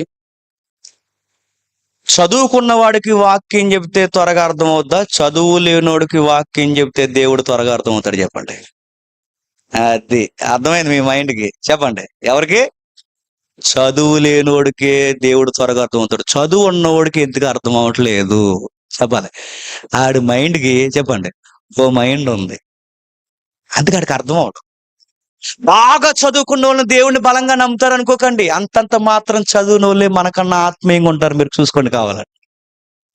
4వ తరగతి 2వ తరగతి చదివి అక్షరాలు బట్టిన వాళ్ళే మనకన్నా భక్తిగా ఉంటారు. మీరు చూడండి. అంతా చదివాం, పీజీలు చేసాం, ఆజీలు చేసాం అన్న వాళ్ళకే ఎదవ లాజిక్లు అన్నీ కావాలి కదా దేవుడిని నమ్మడానికి. వీడికి లాజిక్ అవసరం లేదు, ఏం అవసరం లేదు. నమ్ముతాడు, బలంగా నమ్ముతాడు దేవుడిని. ఎందుకు తెలుసా? చదువు ఉన్నవాడి కన్నా చదువులోనోడే దేవుడిని బాగా నమ్ము. ఎప్పుడు గుర్తుపెట్టుకోండి, దేవుడు నీకు బాగా అర్థం కావాలంటే మళ్ళీ మళ్ళీ చెప్తున్నాను, నీ మైండ్ ఎంటీగా ఎప్పుడైతే చేసుకుంటావో, దీన్ని ఎప్పుడైతే శూన్యంగా మార్చుకుంటావు, నీ లాజిక్లన్నీ ఎప్పుడైతే పక్కన పడేస్తావు, నీ ఫిలాసఫీలన్నీ ఎప్పుడైతే పక్కన పడేస్తావు, నీ ఇంటి దగ్గర ఆలోచనలన్నీ ఎప్పుడైతే పక్కన పడేస్తావో అప్పుడేనండి ఈ దేవుడు నీకు బాగా అర్థం అవుతాడు. అప్పటి వరకు ఈ దేవుడు నీకు అర్థం కాడు. చెబుతూ అంటున్నాడు, వాళ్ళ జ్ఞానం చేత వాళ్ళకి అర్థం కాలేదు కనుక మహిమా స్వరూప ప్రభువుని సిలువేసేశారు. ఇందును గూర్చి దేవుడు తన్ను ప్రేమించే వారు గూర్చి ఏవి సిద్ధపరచునో అవి కంటికి కనబడలేదు, చెవికి వినబడలేదు, మనుష్య హృదయానికి గోచరం కాలేదని రాయబడి ఉన్నది. మనకైతే నేను నిజంగా చెప్తున్నాను, ఈ పరిశుద్ధాత్మ సిరీస్ మీకు ఎంత మందికి పులకింపు ఉందో నాకు తెలియదు, కానీ ఈ వచనాలు చూస్తున్నప్పుడు నిజంగా చెప్తున్నానండి, మనసు ఒక్కసారి ఆనందంలో తేలియాడాలంటే. మనకైతే జ్ఞానులకు అందని, మేధావులకు అందని, చదువు లేని అంతంత మాత్రమే చదువుకున్న మనకైతే దేవుడు వాటిని తన ఆత్మ వలన బయలుపరిచి ఉన్నాడు. ఆ ఆత్మ అన్నిటినీ, దేవుని మర్మాలను కూడా పరిశోధించుచున్నాడు. ఒక మనుష్యుని సంగతులు అతనిలో ఉన్న మనుష్యాత్మకే గాని ఆ మనుషుల్లో మరి ఎవరికి తెలియను. అలాగే దేవుని సంగతులు, దేవుడు అంటే ఏంటో, దేవుని ఆలోచన ఏంటో తెలియాలంటే ఆ దేవుని ఆత్మకు తప్ప ఇంకెవరికి తెలుసు? ఇప్పుడు చెప్పండి, నీకు దేవుడు బాగా అర్థం కావాలంటే నీకు ఎవరు అర్థం అవ్వాలి చెప్పనా? నీ మైండ్ ఏంటో నీకు అర్థం అవ్వాలి. ఆ మైండ్ని పక్కకు దోసేయాలి, పరిశుద్ధాత్మని తీసుకొచ్చి నీ ఆలోచనలో కూర్చోబెట్టాలి. అప్పుడు నీకు ఎవరు అర్థమవుతారు తెలుసా? ఈ దేవుడు ఏంటో నీకు అర్థమవుతాడు. ఎందుకంటే నీ లాజికల్తో దేవుడిని ఎతికినంత కాలం నీకు దేవుడు కనబడటం. ప్రవక్తలు, భక్తులట దర్శనంలో దేవుడు కనబడినప్పుడు చూడలేకపోయారట. వాళ్ళే కదండి. ఇప్పుడు దేవుడు ఎలా వచ్చాడు అనుకోండి, మనం దేవుడిని చూడం. తెలుసా ఎందుకు చూడమో చెప్పనా? మన దేవుడిని నేరుగా చూడం. ఎందుకు చూడమంటే మన లాజికులతో, మన ఫిలాసఫీలతో దేవుడు నేరుగా చూస్తే మనం ఏంటో మనకు అర్థమైపోతాం గనక ఇలా పక్కన చూసుకుంటూ ఉంటాం మనం. పిల్లల్ని ఎప్పుడైనా తిట్టినప్పుడు మీరు గమనించారా? పిల్లలు మన ఎంక చూడరు, చూసారా? పిల్లల్ని ఎప్పుడైనా తిట్టినప్పుడు హే ఏట్రా పని ఏంటంటే ఇలా చూస్తారు, వాళ్ళని ఇలా చూస్తుంటారు, చూసారు ఇలా. వాళ్ళు ఎందుకు నడుతున్నారు, ఎందుకు చూడలేకపోతున్నారు? వాడు చేసిన మిస్టేక్స్ వలన వాడు మనం ఫేస్ చేయలేడు, మనల్ని చూడలేడు. మానవుడు కూడా గుర్తుపట్టండి, వాడి ఎదవ మైండ్ సెట్ కి, వాడి పనికి మాలిన ఆలోచనలు, దేవుడిని నేరుగా చూస్తే దేవుడు ముందు వాడు ఏంటో వాడికి అర్థమైపోతాడు. దేవుడు నేరుగా చూడలేడు. నేను బాగాలేదని ఒప్పేసుకుంటారు. అందుకే దేవుడిని ఎందుకు ఈ మానవ నైజం ఒప్పుకోదంటే, మనం తప్పుడు వ్యక్తులుగా మన దృష్టికి మనం కనబడడం మనకి ఇష్టం లేదు గనకే చెప్పండి. దేవుడు అని ఒక ఫిలాసఫీని, దేవుడు అని ఒక విశ్వాసాన్ని ఒప్పుకోం. ఎందుకంటే ఆయన ఒప్పుకుంటే ఎవరు తప్పని ఒప్పుకోవాలి చెప్పండి? మనం తప్పుడు వ్యక్తులను ఒప్పుకోవాలి. మన మైండ్ మంచిది కదని ఒప్పుకోవాలి. అందుకే అంటున్నాడు, ఈయన అర్థం కావాలంటే మనుషుల సంగతులు మనుషులు ఉన్న ఆత్మకే గాని మరి ఎవరికి తెలియను, అలాగే దేవుని సంగతులు దేవుని ఆత్మకే గాని మరి ఎవరికి తెలియను. దేవుడి వలన మనకి దయచేయబడిన వాటిని తెలుసుకున్నట్టుగా మనం లౌకిక ఆత్మను గాక దేవుని యందు నుండి వచ్చు ఆత్మను పొంది ఉన్నాము. మనుష్య జ్ఞానము నేర్పు మాటలతో కాక ఆత్మ సంబంధమైన సంగతులతోనే జెన్యూన్ గా మనం ఆలోచిస్తున్నాం కనుక సరి చేసుకొనొచ్చు. ఆత్మ నేర్పు మాటలతో వీటిని గూర్చి పౌలనే మేము పరిచారకులమైన మేము ఈ సంగతులను బేస్ చేసుకునే మేము బోధిస్తున్నాం. ఒకవేళ మా మైండ్ సెట్ తో మీ మైండ్కి మేము వాక్యం చెప్పడం మొదలెడితే మీరు ఎప్పటికీ మారరు. మేము చెప్పే వాక్యం ఎవరిని ఆధారం చేసుకుని చెప్తున్నాం? పరిశుద్ధాత్మను ఆధారం చేసుకుని చెబుతున్నాం గనకే మీరు మారు మనసు పొందుతున్నారు. మీరు యేసుప్రభు వారిని మా లాజికలతో నమ్మిన వారు కాదు. మీరు యేసుక్రీస్తు వారిని మా వాక్వాదంతో నమ్మిన వారు కాదు. మీరు యేసుప్రభు వారిని మీరు ఎలా నమ్మారంటే పరిశుద్ధాత్మని యొక్క చెప్పండి సహాయంతో నమ్మరు అంటున్నాడు పౌలు గారు. ప్రకృతి సంబంధమైన మనుషులు దేవుని ఆత్మ విషయాలను అంగీకరింపడు. అవి అతనికి ఎర్రిగా ఉన్నవి. అవి ఆత్మ అనుభవించి అతను వివేచింపదగును గనక అతడు వాటిని గ్రహింపజాలడు. ఆత్మ సంబంధమైన వాడు అన్నిటినీ వివేచించును గాని అతడు ఎవరిని చేత చెప్పండి. ఇప్పుడు చెప్పండి, మనం ఎప్పుడు మిస్టేక్ లేకుండా జీవించగలమని చెప్పనా? మనం ఎప్పుడు తప్పులు లేకుండా జీవించగలమని చెప్పనా? ఎవరి చేత ఎప్పుడు ఏలెత్తి చూపించగలకుండా మనం తగ్గలమని చెప్పనా? మనం ఎప్పుడు ఒకరితో చెప్పించుకునే పరిస్థితుల్లోకి ఎప్పుడు రామో చెప్పనా? నీ రిపోర్ట్లు పక్కకు తీసి, నీ మైండ్ పక్కకు తీసి, నీలో పరిశుద్ధాత్మ పెట్టుకుంటే, నువ్వు జెన్యూన్ గా ఆయన అన్నట్టు బతికితే, పరిశుద్ధాత్మని నీలోకి ఆహ్వానిస్తే ఒకరితో చెప్పించుకునే పని ఎప్పటికీ నీకు చెప్పండి రాదుగాక రాదు. నీకు ఎవడేం చెప్పాల్సిన అవసరం లేదు. ఎందుకంటే నువ్వు ఏ పని చేస్తున్నావు, నువ్వు దేన్ని బేస్ చేసుకుని చేస్తావు చెప్పండి? ఈ బైబిల్ని బేస్ చేసుకుని పని చేస్తావు. ఆత్మ చెప్పినట్టు నువ్వు పని చేస్తావు. నీకు ఎవడో వచ్చి సలహాలు ఇవ్వాల్సిన అవసరం లేదు. అలాంటి వరం నీకు కావాలంటే మళ్ళీ చెప్తున్నాను, ఈ పరిశుద్ధాత్ముడు ఏంటో తెలుసుకో. ప్రభు మనసెరిగి ఆయనకు బోధింపదగిన వాడెవడు? మనమైతే క్రీస్తు మనస్సు కలిగిన వారమే కాదు, ఎరిగిన వారము, నడుస్తున్న వారము, ఆయనతో అన్యోన్య సహవాసం కలిగిన వారము. ఇదే గొడవలు యేసుక్రీస్తు వారు ఉంటే ఈ గొడవని ఎలా డీల్ చేస్తాడో మనం కూడా ఆ గొడవని చెప్పండి అలాగే డీల్ చేయాలనుకుంటాం. ఇదే విషయంలో యేసుక్రీస్తు వారు నిలబడితే ఆయన ఎలా స్పందిస్తాడో మనం కూడా చెప్పండి అలాగే స్పందిస్తాం. ఎందుకంటే మన మనస్సు ఎవరి మనసుతో ఏకమైంది చెప్పండి? అది ఈ రోజు మీకు అర్థమైతే మళ్ళీ చెప్తున్నాను, మీ మనసుల్లో మీ లాజిక్లు మీకు మీ మైండ్కి ఏం మైండ్ ఉందో అది తీయనంత కాలము మీ పరిశుద్ధాత్ముడు మీతో వాదిస్తూనే ఉంటాడు. తీర్పును గుచ్చి పాపమును గుచ్చి ఒప్పింపజేస్తూనే ఉంటాడు. ఏ రోజైతే నువ్వు ఒప్పుకొని ఆయన ఆహ్వానిస్తావో ఆ రోజే నీకు నూతన మనసు ఒకటి వస్తుంది. ఆ రోజు నుంచి ప్రభు ఆత్మ చేత నడిపింపబడుతున్న వాడుగా ప్రభు యొక్క ప్రతి విషయాన్ని మర్మాన్ని కూడా నువ్వు సంతోషంగా అర్థం చేసుకుని స్వీకరిస్తావు. దేవుడు అట్టి ఆత్మను మీకు అనుగ్రహించింది.